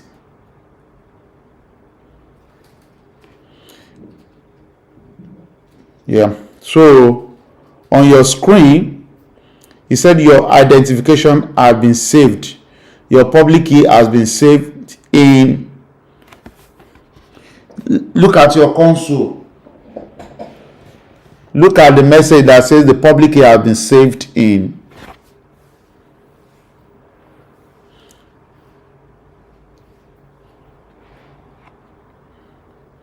See my own. You see my own have been saved here. The public key has been saved in users bonus this. So the same thing, check your own where it has been saved, because we need it for the next line of action.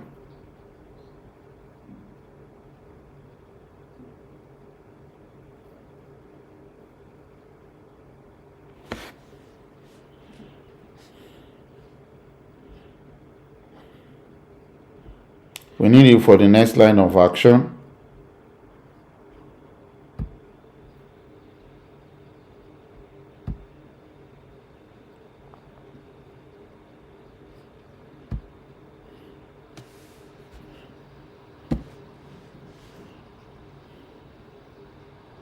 I'm waiting.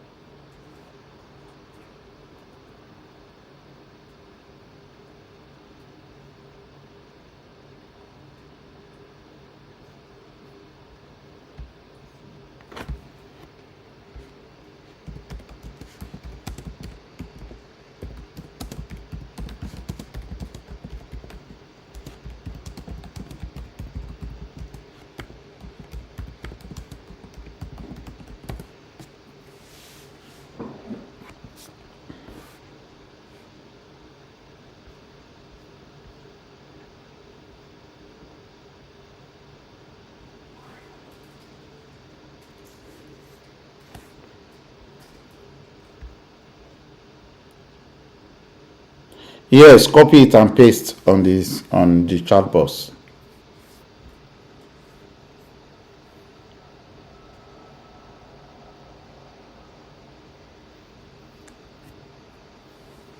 Look at your screen. Look at your screen, your console. Look at your console. Read everything that is on that screen. You will see after it asks you for passphrase. After it asks you for passphrase, then you see that the next line, before the jargons were printed, you see that it says that your public key has been saved in so directory.pub.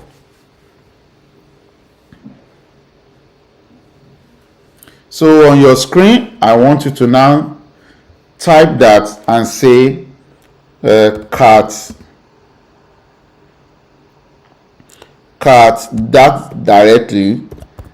On my own is users slash bonus slash dot ssh slash id underscore rsc dot pub. So that's my own. Your own, if you're on Windows, it should be, instead of cat type, it should be type type.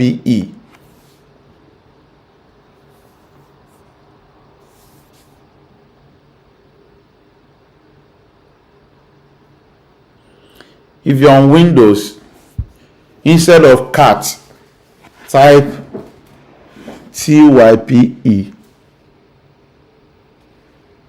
Yes, type cat type and press enter. That should display the content of your public file.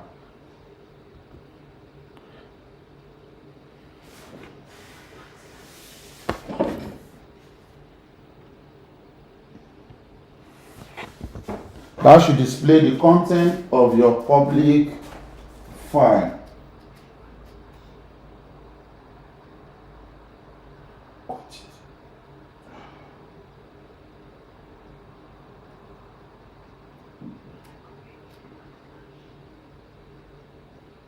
Yes, now. Yes.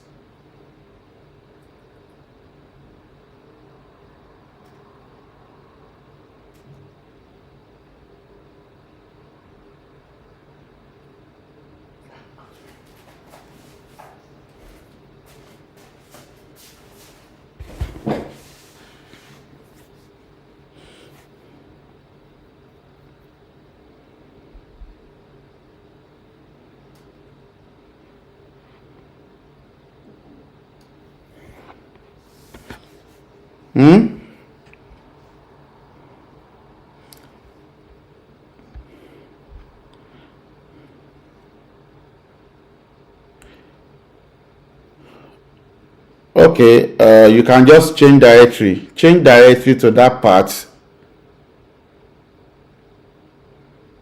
Change directory to that part, like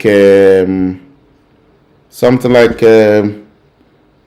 change directory to this, say cd.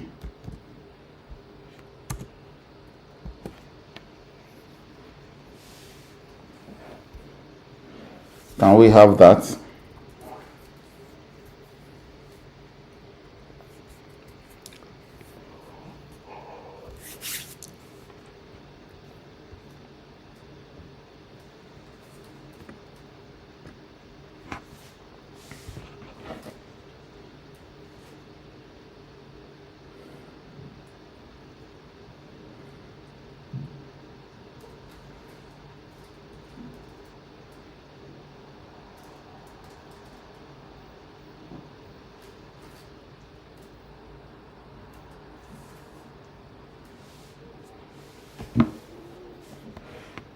Have we done that?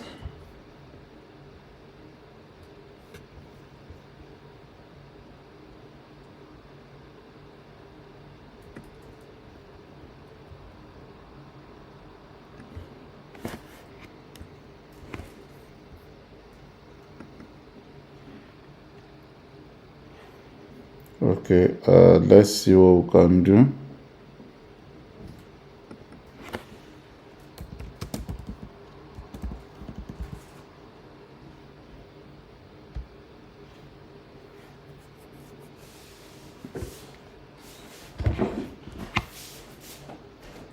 Let's see if we will get it.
Okay, so run your command prompt.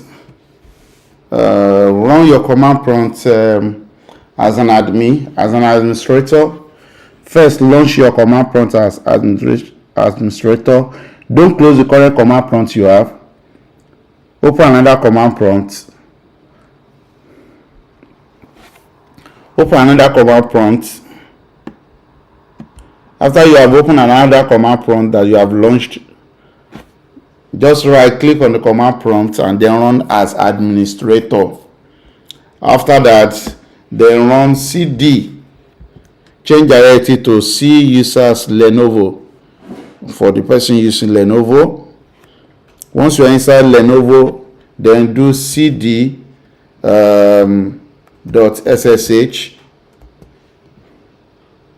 After that, then type idrsa.pub. That will display the content of the file.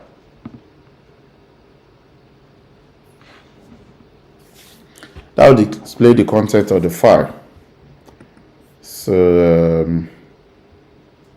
where am I?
I don't know.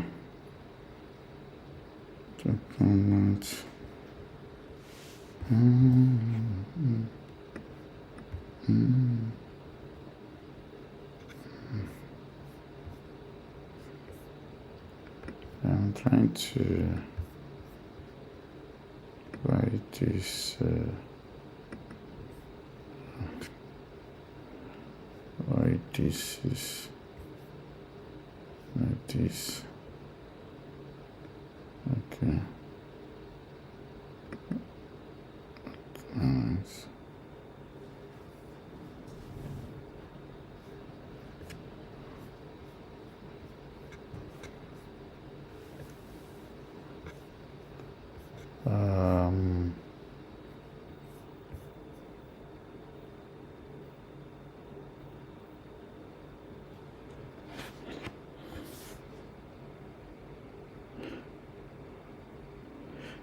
Look at what I wrote on the screen now. Follow what is under Festi.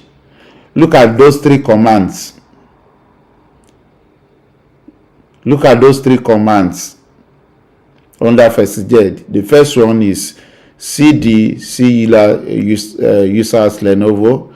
The next line is cd.ssh, and the third one is type idrsa.pub. Shall I look at what is under that Festi? Good. So does it now display the contents of that file?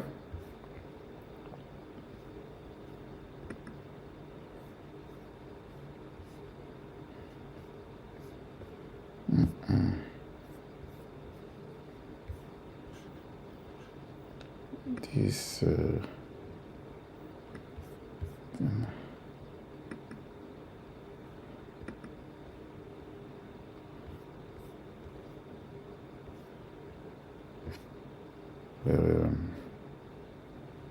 where is the security? I'm able to find security here.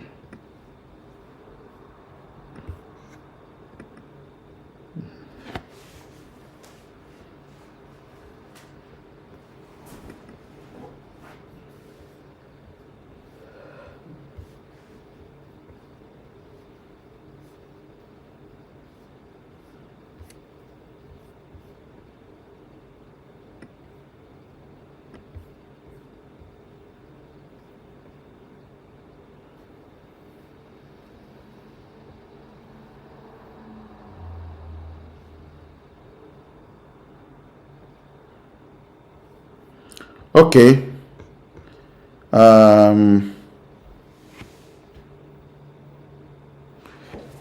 Look at the third. Look at Shola. Look at the third under first judge. Look at the third command. It's called type. The command is called type. Then space id rsa idrsa .pub.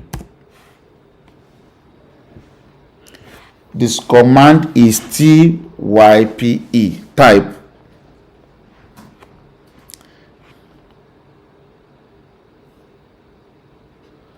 Now once you are there, you will copy whatever thing you have on the screen.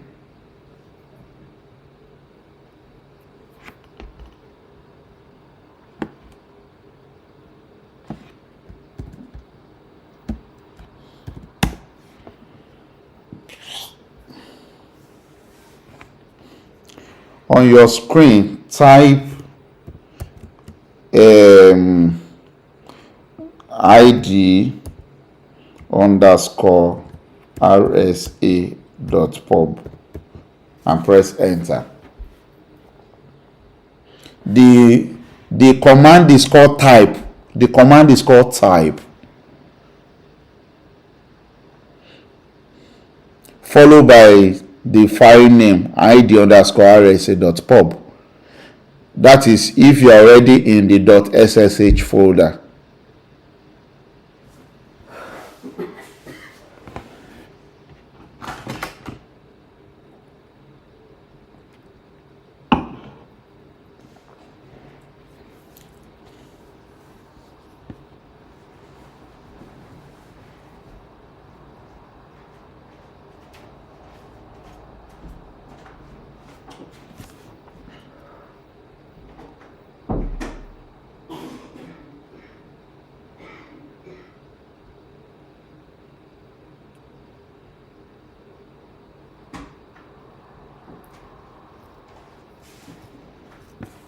The command type will list the content. The command itself is what will list the content.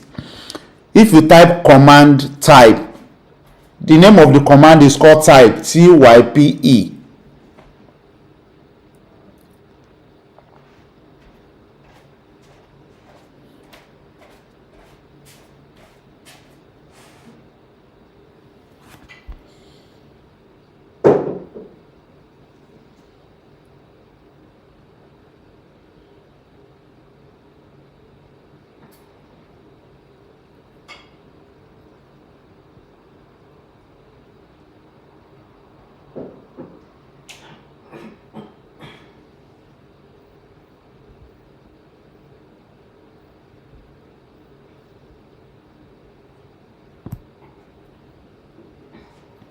If it is working, copy everything.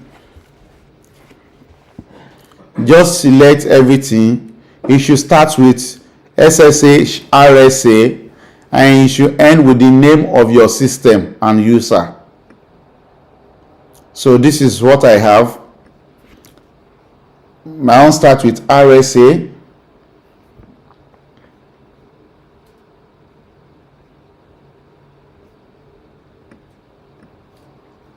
It's called RSA.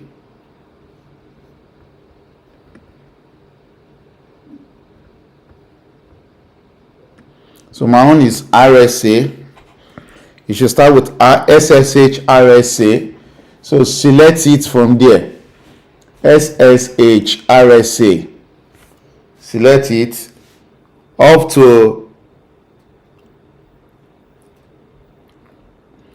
to your username at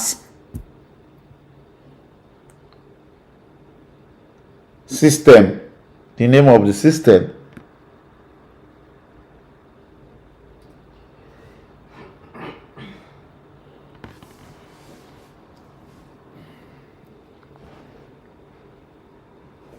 Okay, so once you have selected it, just copy. You can use edit copy or Control C. Edit copy. Once you have done that, make sure you have copied it. Then we'll go back to our Git. We'll go back to our Git. Let me see.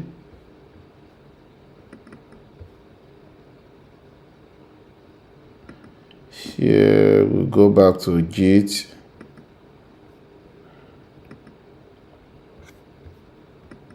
We are going back to Git. So, and in the Git,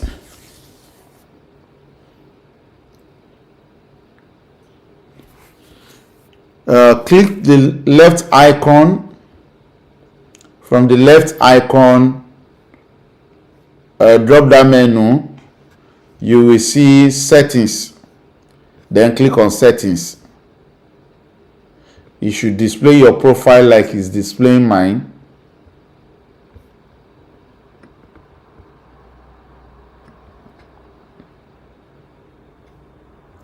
You should display your profile as mine is being displayed.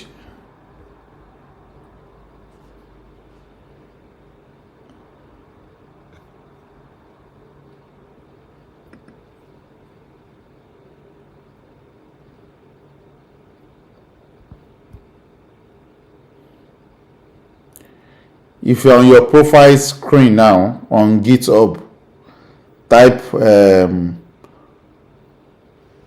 on profile or on point. I think it's better we use on point. Type on point.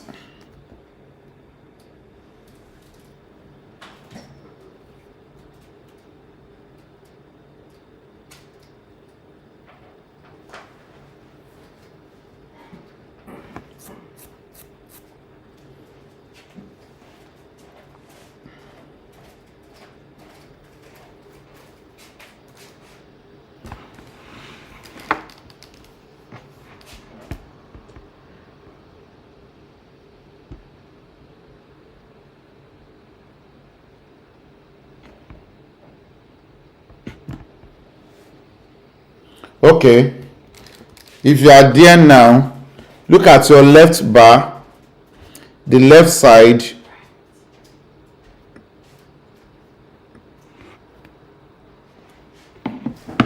Look at the left side of your screen under your public profile name. Go down until go down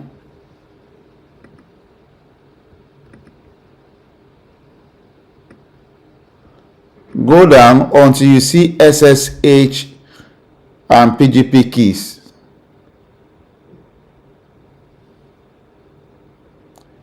Until you see SSH and PGP keys here.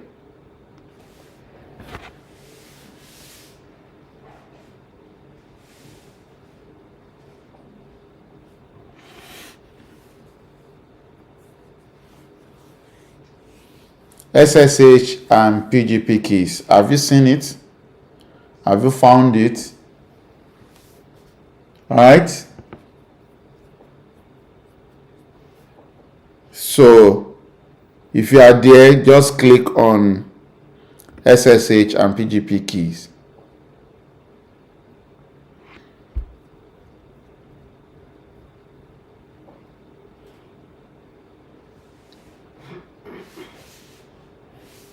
All right, thank you, Saka. SSH and PGP keys. If you are there, you should be able to see this.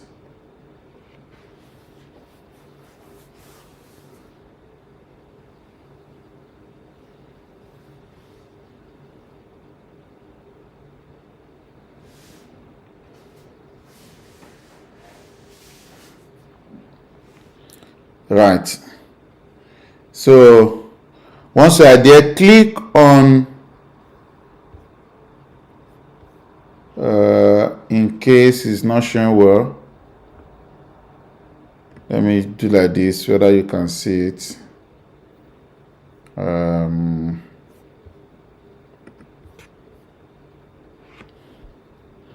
at the left side, you should be able to see new SSH key button. At the left side, you will see new SSH key button.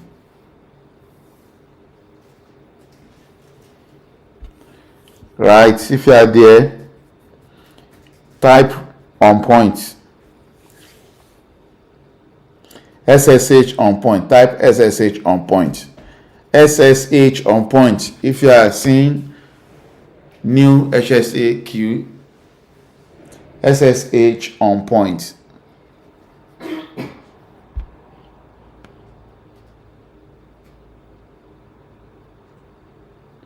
Yes, sir, it's not the same thing as SSH on point. Yeah, great. So let's click on it. If you click on it, it should show you a new screen called Add New SSH Key. Add new SSH key. So add new SSH key. You should see add new SSH key. Add new SSH key. Then title, give it the name of your own system. My own is MacBook dash bonus. Give it any name you like. The title. It's better you give it a name that represents the name of your current system, so that you can properly track.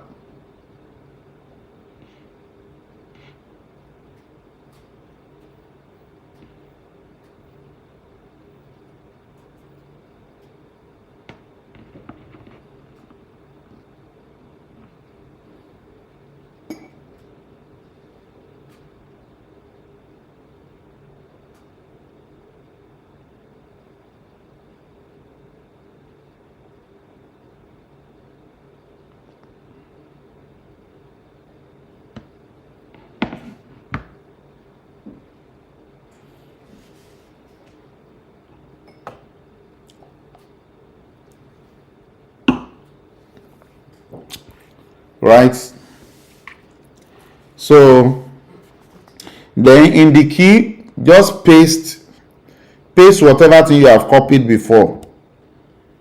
Paste whatever thing you have copied from your console that starts with SSH RSC.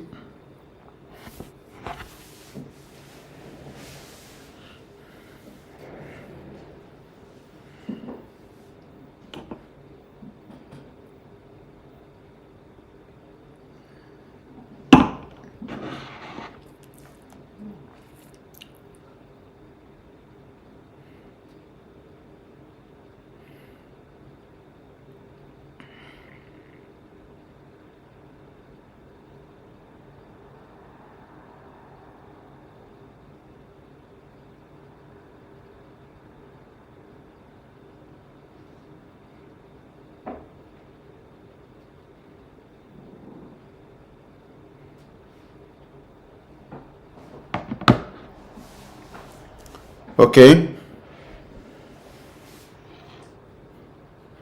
so click add. If you have done that, I have given it name, just click add SSH key. Then you should be able to see it in the list of the key.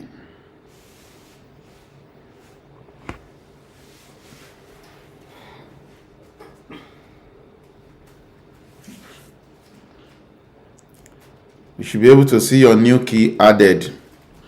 If your new key is added with the title, just type SSH added. On the chat box, type SSH added.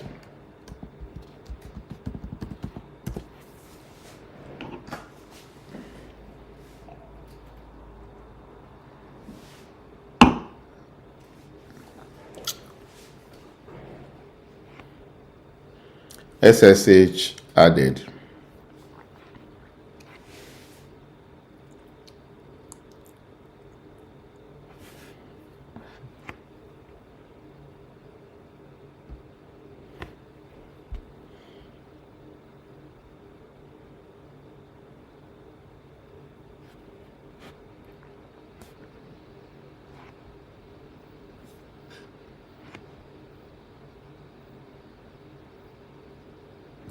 Yeah, are we done with that? Okay, great. So we now going to go back to what we're doing originally. Let me see where we are.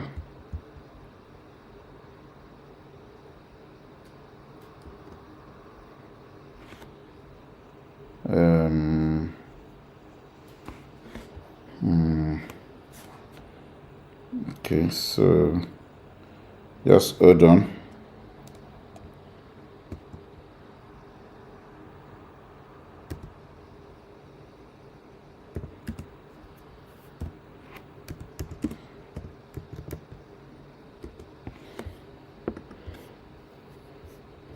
So we're gonna go back to. I'm gonna go back to. We need to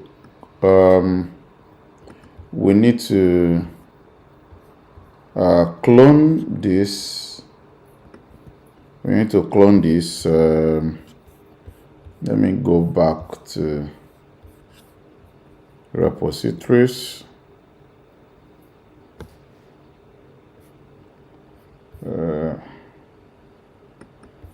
Let's see whether we can finish this.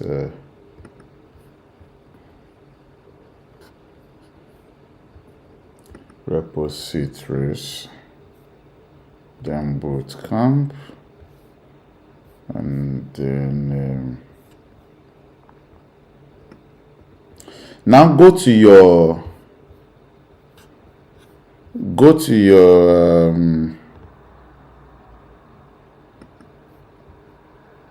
are you there? Go to your workspace folder now. Open your command under where you are, the current command prompt you are using to create your SSH key.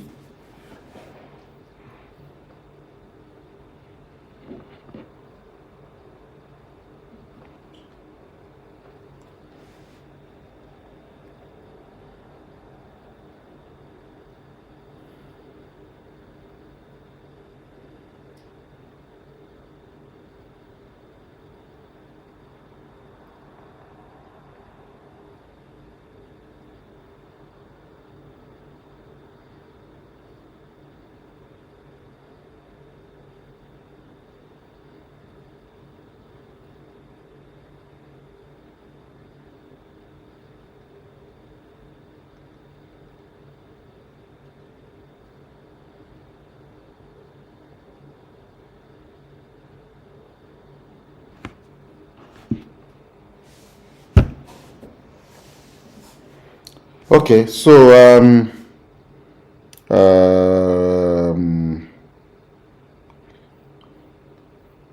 hold on, let me quickly git init, and then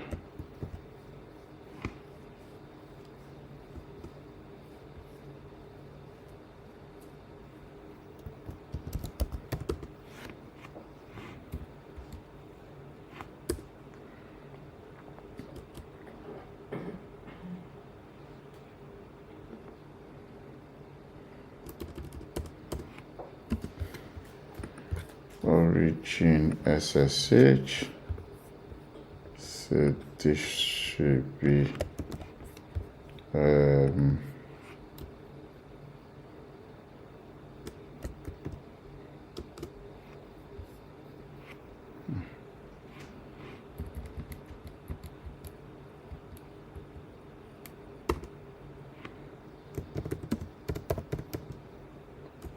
we're almost done.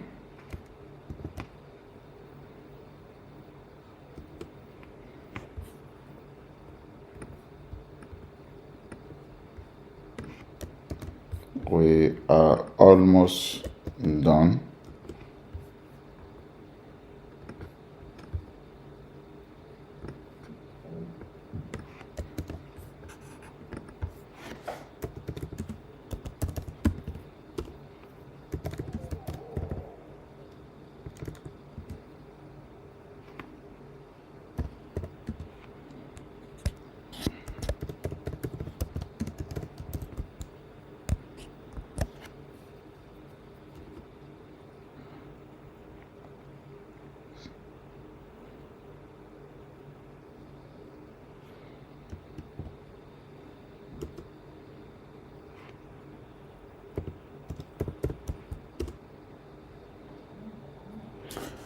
All right, so now open your console. Are you still seeing the console? Let me change so you can see. You can see. First, first I'm going to refresh the branch.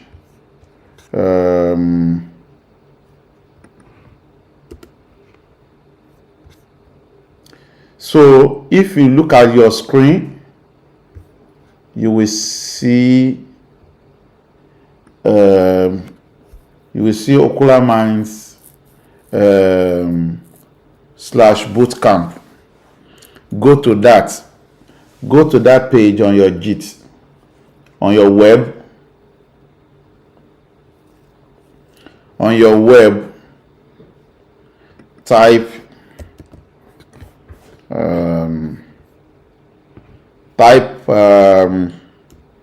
Okular Minds.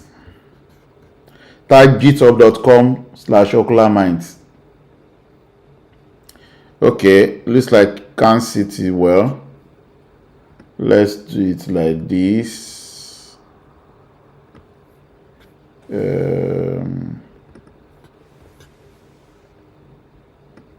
Can you see now?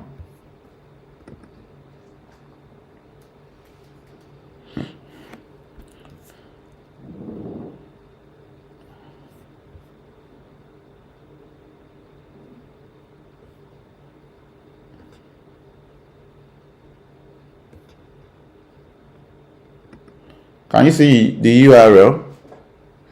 github.com github.com/Okular Minds.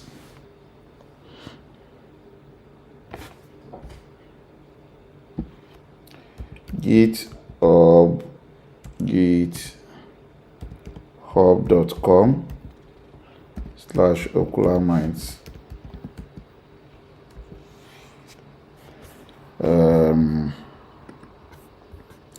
It should be github.com/Okular Minds /bootcamp.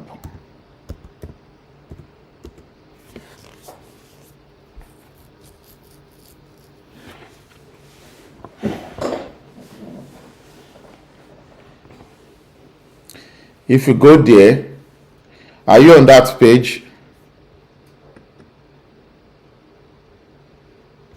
Are you on that page?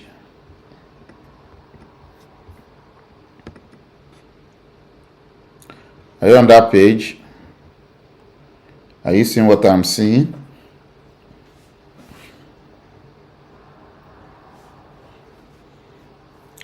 Are you seeing what I'm seeing?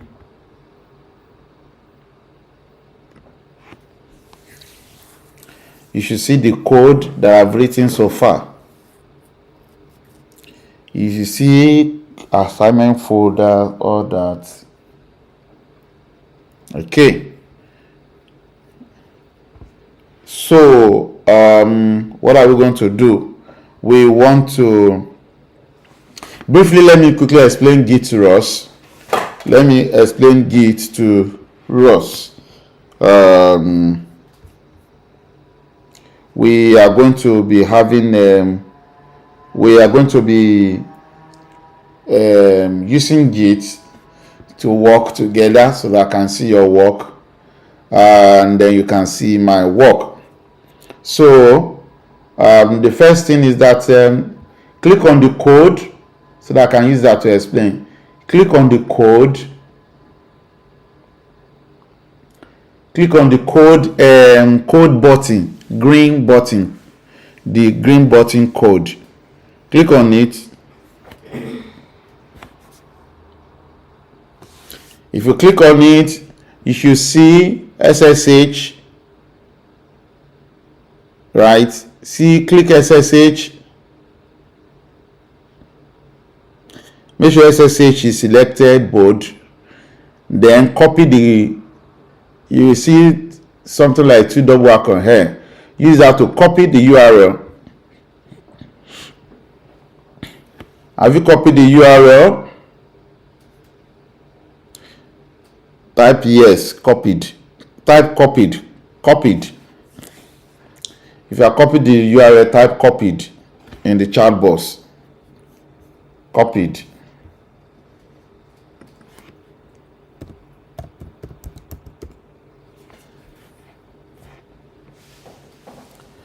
You type copied. Then let's do like this. I'm going to switch back. I'm going to switch back to VS Code. So we continue. So now VS Code. This is our repository URL, which is gist.com. So the first thing that we are going to do is that we are going to make a copy of this source code. To make a copy, we are going to make use of some git command. These are the git commands. I'm going to be explaining them. Git commands. One, copy code locally. So, and that is called clone. We have clone. Then we will have pull. Pull is to update code locally. Update code locally. 3. Push. Push. Git clone. Git pull. Git push. Push is to save the code to remote server. So the Git is like a database of your source code. Do you get it? Not just the source code, your files and every other thing you want to keep. So you use Git for that. So we have Git clone to copy code locally, Git pull to update code locally. So we pull the code from the server. We download, and another way to say is download updates from remote server. Then we have Git push. The push is to push update. Another way to say upload updates to remote server. I hope that makes sense. Now, the next one, 4, is Git add. Git add stages the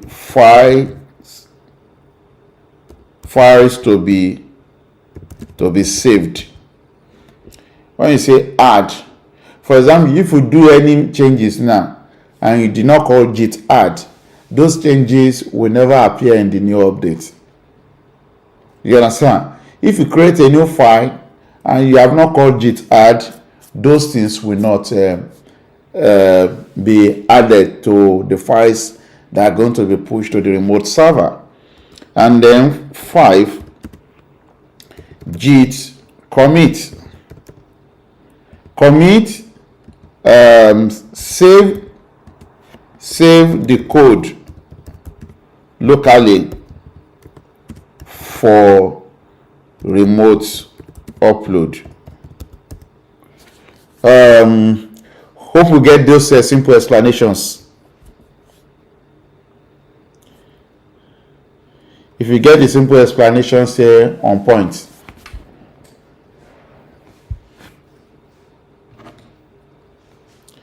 We're almost there. Let's endure this so that we will not be wasting time on this. They are important. As a developer, you cannot work with a team or within a team without knowing Git. Yes, so having done that, as I have explained, so the first thing we are going to do now is that on your command prompt, we are going to copy the code that I have now on the server. All the code I have been writing, we are going to have it on our system. So copy the code on the server to your system.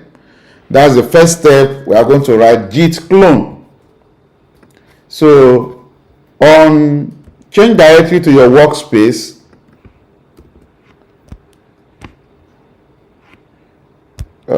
change directory to your workspace folder. Change directory to your workspace folder.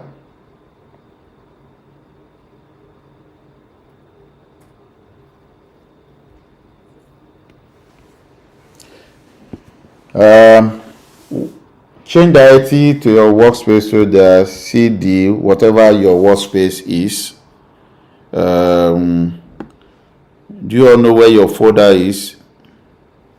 Just write cd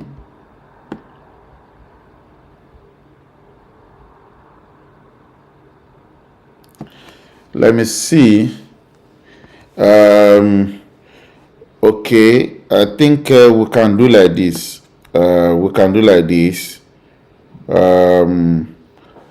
Inside users Lenovo, Shola create a folder called workspace, and then for Philomena, let me see where you posted yours. I can't see your directory, Philomena. Can you post your current directory? Okay, Shola, you already have a folder called c/workspaces. So change directly to c-workspaces. Do you have a workspace folder? Philomena.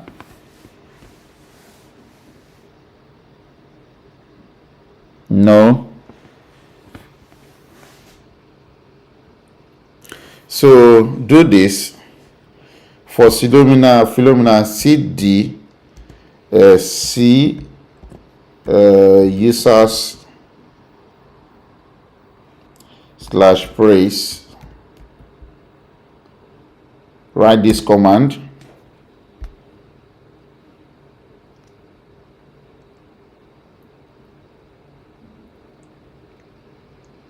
So change directly to your workspace folder. That is Shola. Yours should be cd c /workspaces. Philo. Yours should be cd. You already, if you are in cd user space, in your cd user space, type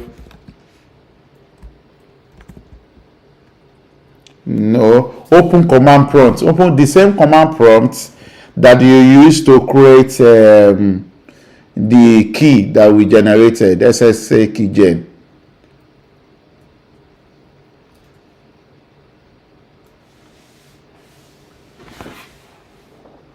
Open the command prompt. If you are, and then write the code cd c/user/process, or if you're already in .sshd, just type .cd .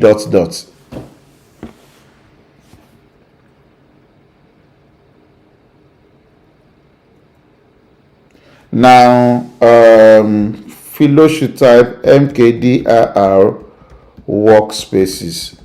That is to create a directory. mkdir workspaces.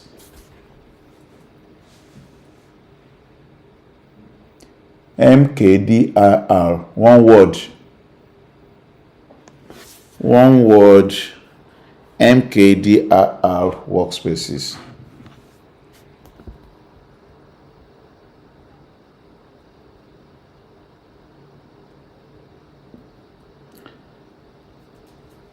Shola, what are you doing?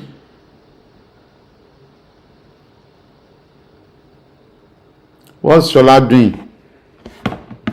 I simply ask you to change directory to workspaces. Don't do any other thing.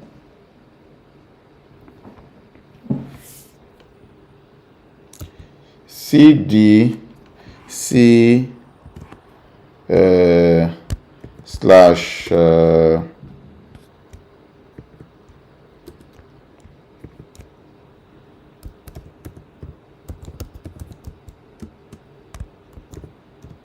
that's for Shola. cd c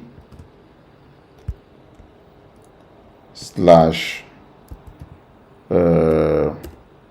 users slash phrase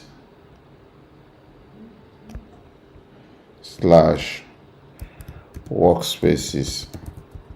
That should be Philomena. Can you see this? Can you type those two commands? The one that represents you.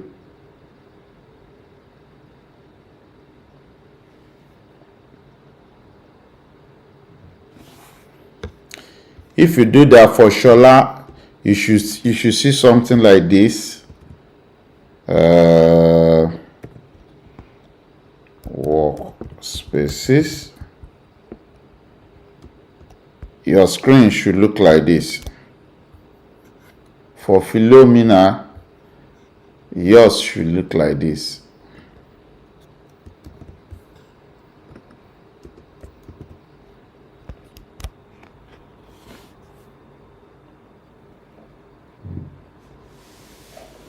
If you run the command I ask you to run, your console should look like the next blinking stuff. If you got input done,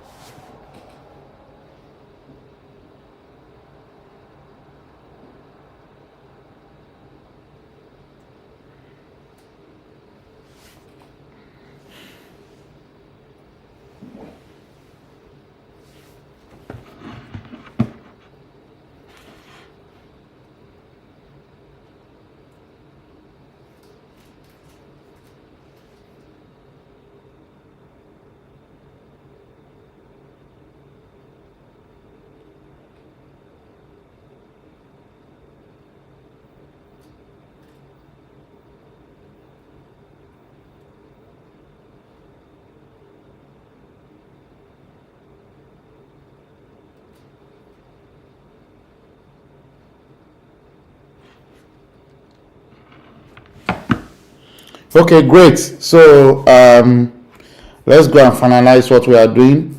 Now that we're there in your workspace now, first thing we need to do is to download the source code from the server. And to download the source code, you say, if you are working with a project for the first time that is not your own repository, you need to clone that project before you can start working with it. That is, you need to make a copy of it on your system. That's what cloning means. So from your workspace, now type git clone, and put the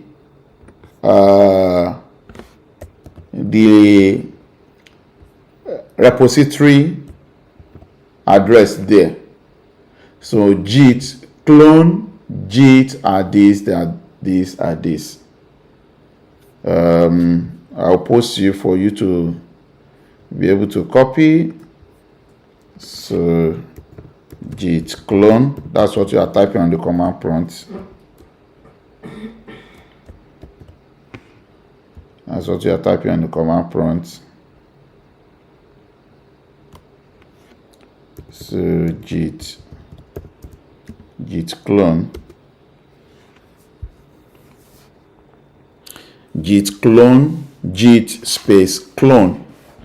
That's the first command we are learning. Git space clone, git at github.com, Oklahoma is and things like that. Just copy it from that git clone, paste it on your command prompt.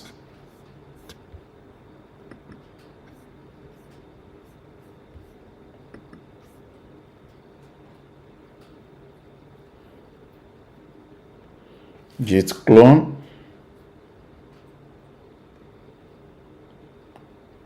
If it works, it will ask you for passphrase. If your command works, it will ask you for passphrase.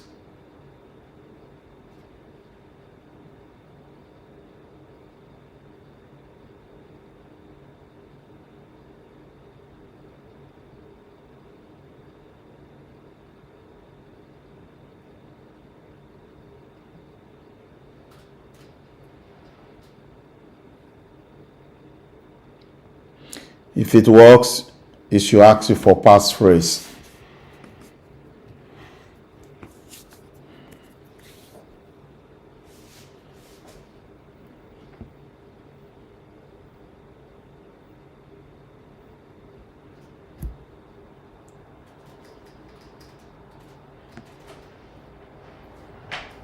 If it works, it will ask you for passphrase, and when it asks you for passphrase, type the password you put when you were generating the SSH key.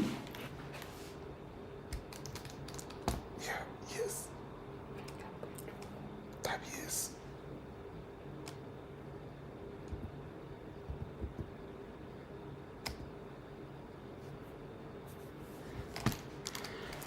So if it works, it will ask you for fingerprint. Type yes. Type yes. If you ask for fingerprint to be added, type yes.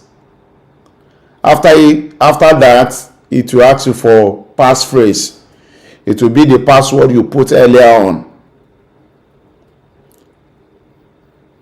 If your password is correct, it will download the code to your system. If it downloads to your system, type downloaded. Type downloaded.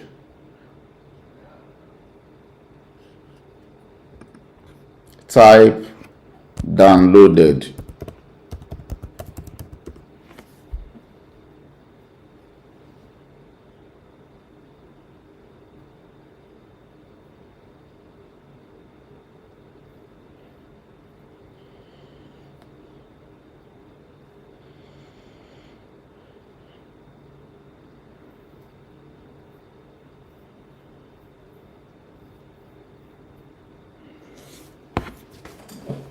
Type downloaded if it downloads to your system. type downloaded, type downloaded.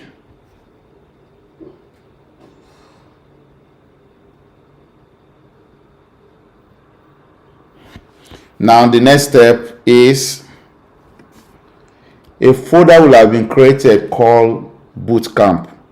So cd Bootcamp and press enter. cd Bootcamp and press enter. You should see something like this.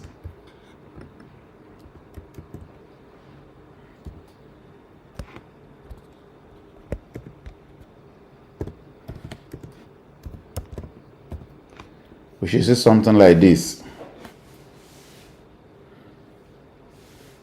on your screen. I'm waiting for Shola. I've not seen your downloaded.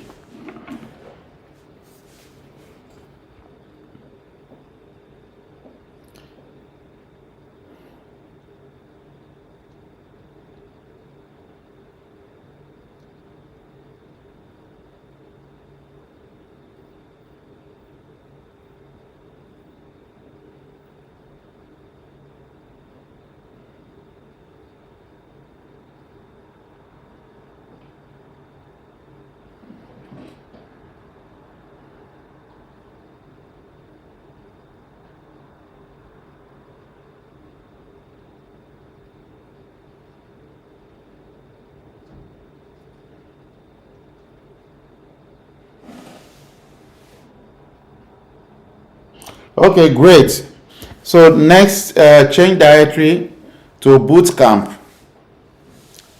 If it is working, you should see your console blinking at Bootcamp. Once you are there, the next one is you can see all the files that are there. Just type dir. dir will list all the files. That is if you're on Windows. If you're on Linux, type ls.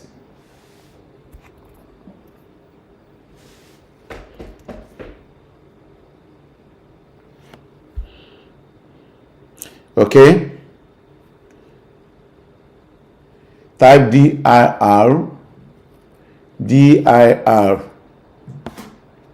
Type dir to list the directory, so you can see all the files there. If you are there, if it shows all the files, if you see files like collection tags, variables, type listed on the screen. Type listed.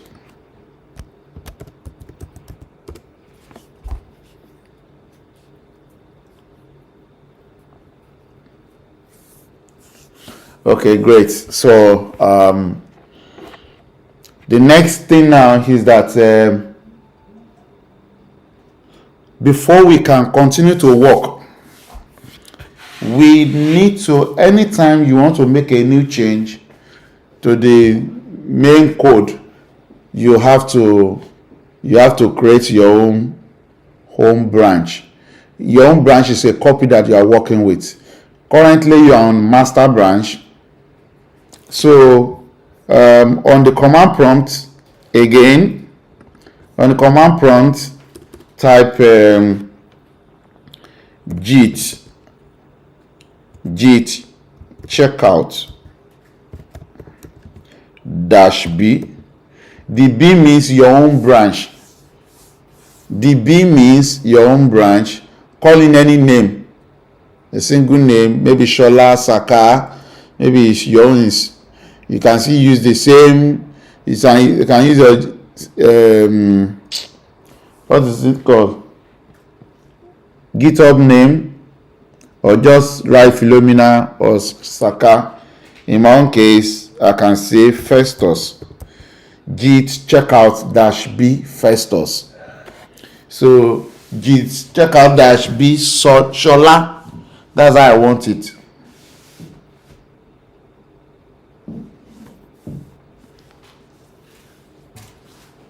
Give a short name, a meaningful short name.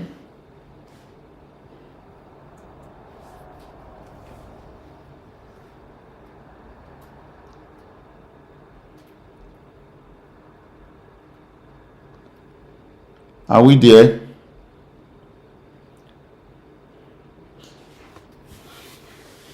If you have done it successfully, type branched.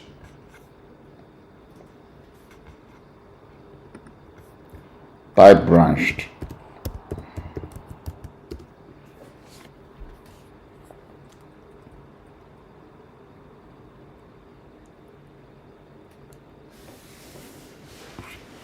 Okay. Then the next is that let's see which branch we are. Let's see which branch we are. Just type git branch. It will list all the branches on the current repository.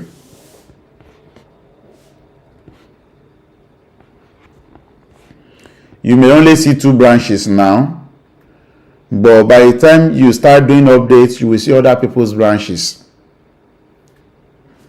Okay, so git space branch, it will give you a list of branches and then probably highlight one branch.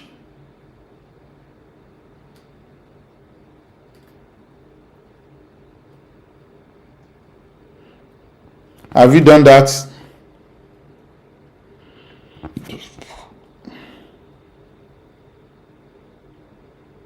You should see 2 branches, master and your own branch name. Was your branch created?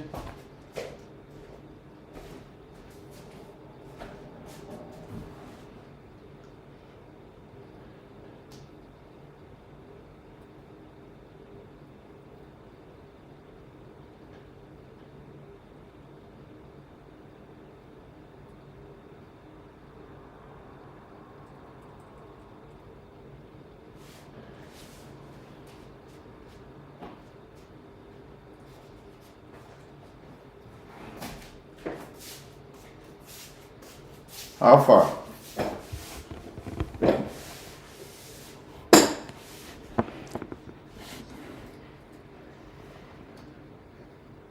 Git branch. You should list the branches. The current branch will be green, which is your own branch. The green branch will be your branch. If your branch is showing, type shown. Type shown.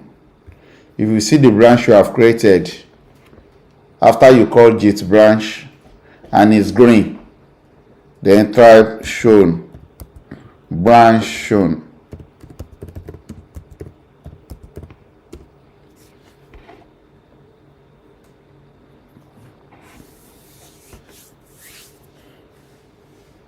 Okay, so now that we are on our branch, I'm waiting for Shora. Now that we're on our branch, I'm going to switch to Visual Studio Code.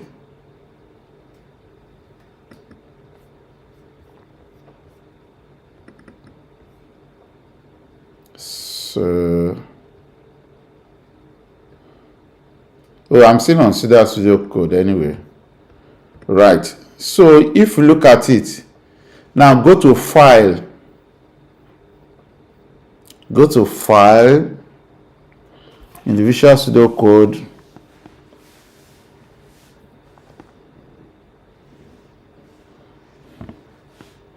Go to File and then click Open Folder. Open Folder. Open Folder. Then go to where your folder is, your workspace. That's C workspace and things like that. My own is in bonus, develop, file, open folder, open recent. No, just go to file, open folder. Open folder, bonus,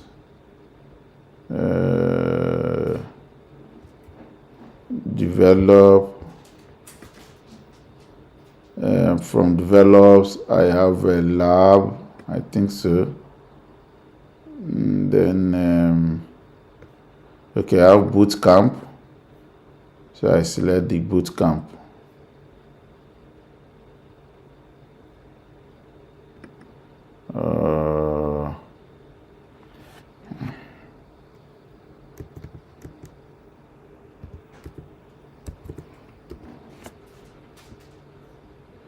So if you do that,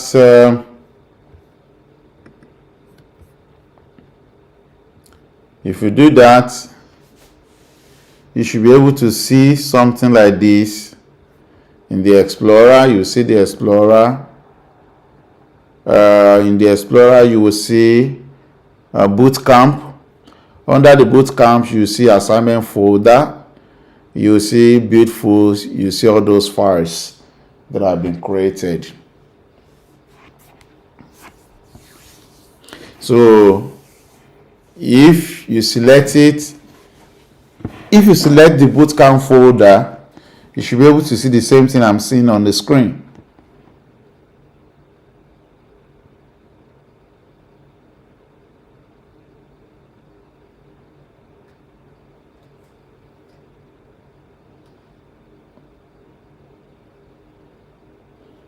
You're only selecting the folder called Bootcamp. Select Bootcamp folder. Select the folder.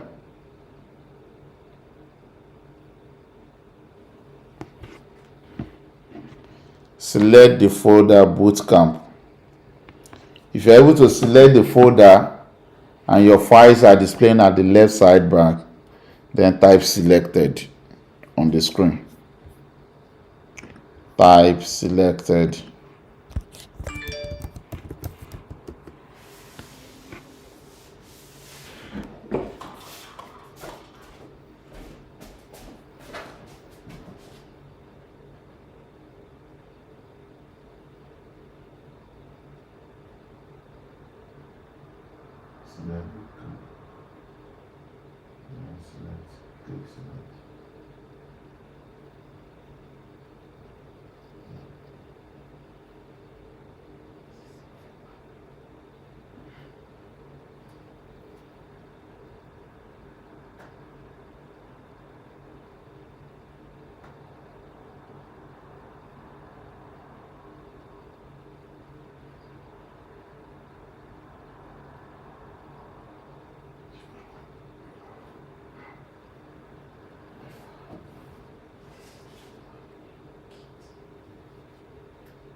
If you're able to do that, type selected. We're almost done. We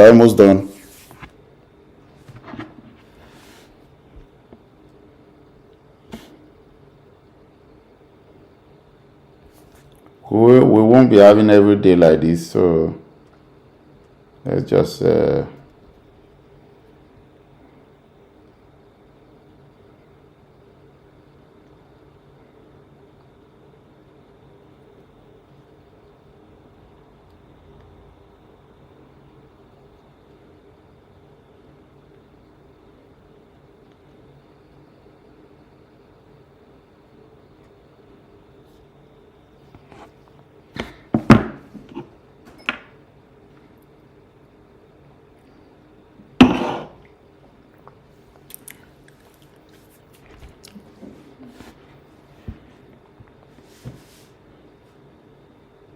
hello, is Shola still there?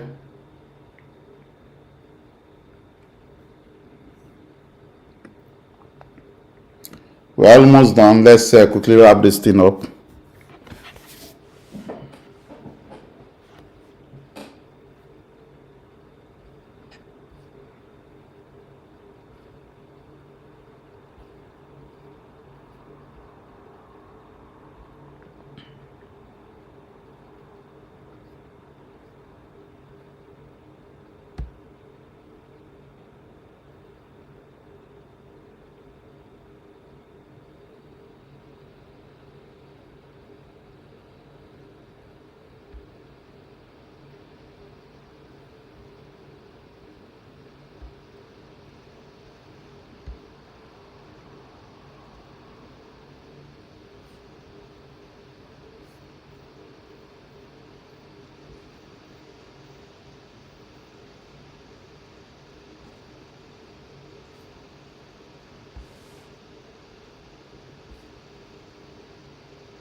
I'm waiting for us.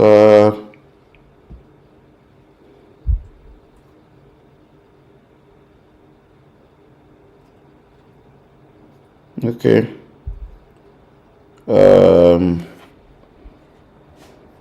So once that is done, let's go to the final leg of what we are doing. We're already on our branch.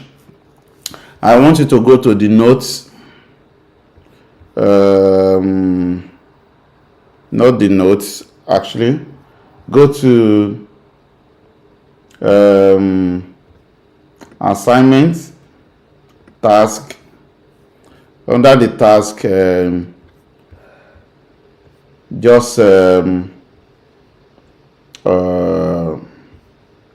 just write something. Let me see, read me. Okay, there is nothing read me. Just write one line of anything. Just write any message there. In the readme.md, write anything there. No more than one line.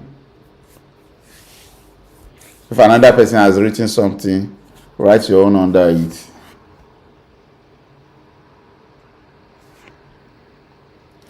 Write one line. Today was awesome.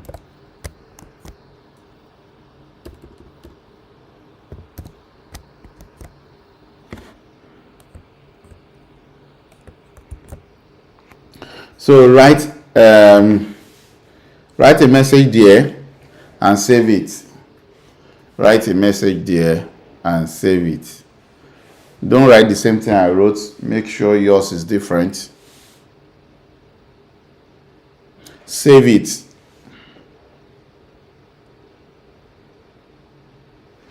Okay, so after you have saved it, we'll go back to our command prompt to close everything. We'll go back to our command prompt. Before we do that, what was I using? In the Git, let's go to the Git. Under the Git, we need to add everything. So first call git add and space dot. Write that command on the screen and press enter. Git add space dot.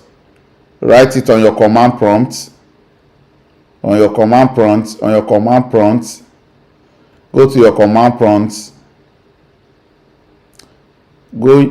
command prompt. Write git dot add. Okay, let's do this together. Let's do it together. I will change back to command prompt. Let's go to terminal. So here, so we are going to do the first thing is git add dot and press enter. Git add dot, press enter. Okay, so next is we need to commit everything that we have added, stages for upload. So you are going to write git commit -m. M means anytime you are saving your job, you need to also state what you have done. You understand? So here I will say added entry in readme.md.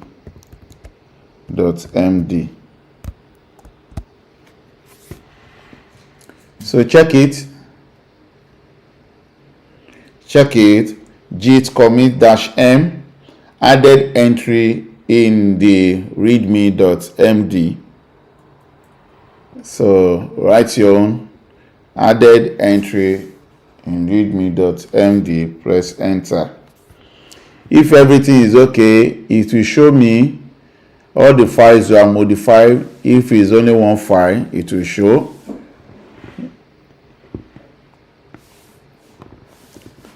And then it will tell me which branch that has done the modification.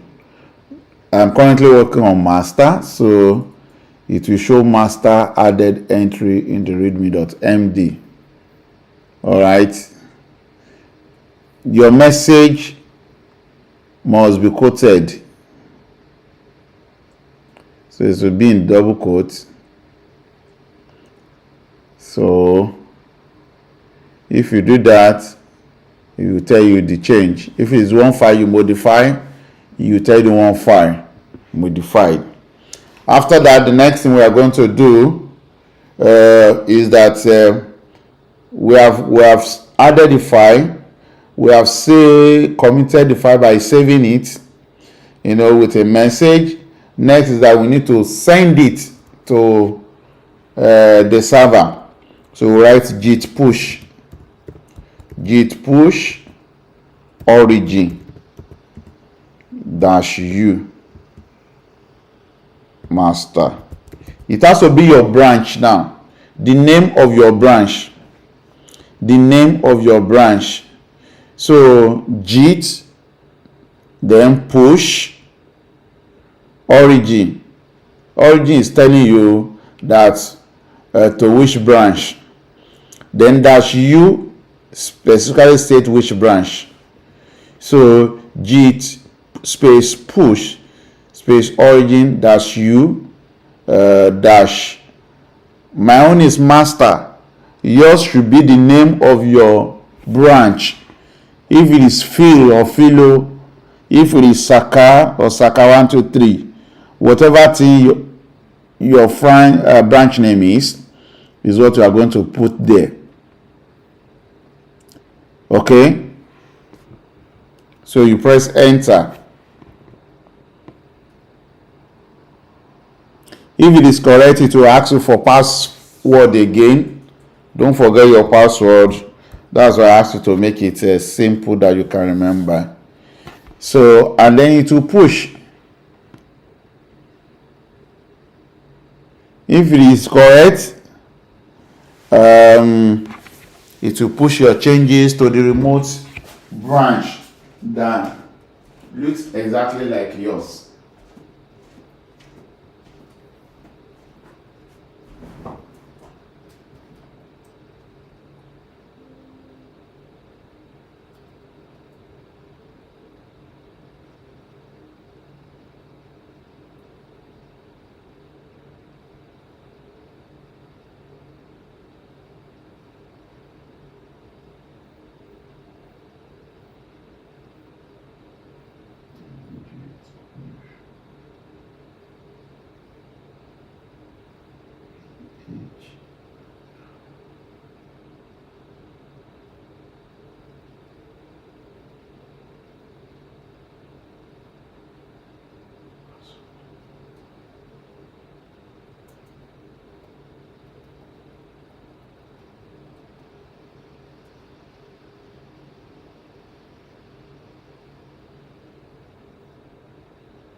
We are going to close in 9 minutes.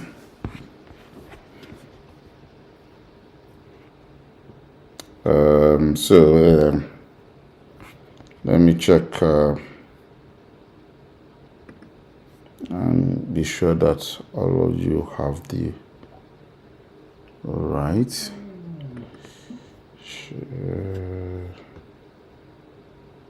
Bootcamp and bootcamp settings.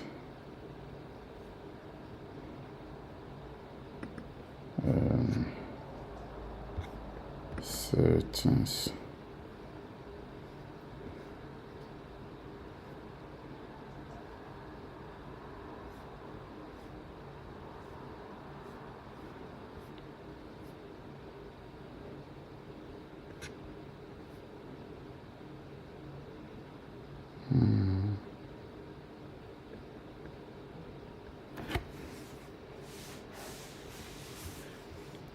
Collaborators. Okay, please you guys should check your emails. You need to accept the request sent to you or the invite sent to you. Check your emails and accept the Git invite.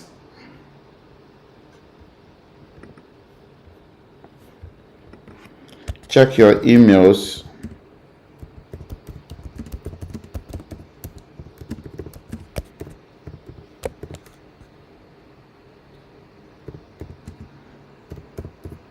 Otherwise, you will not be able to push to the repository.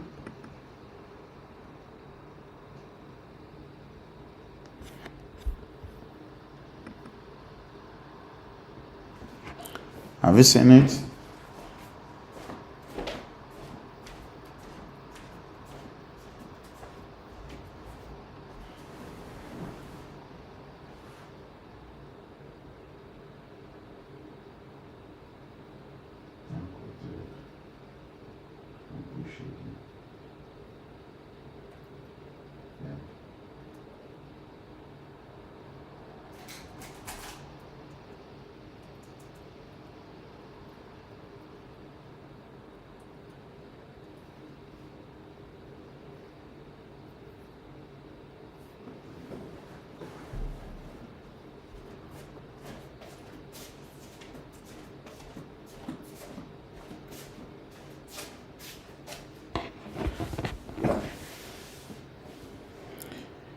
Check email and accept the GitHub invite.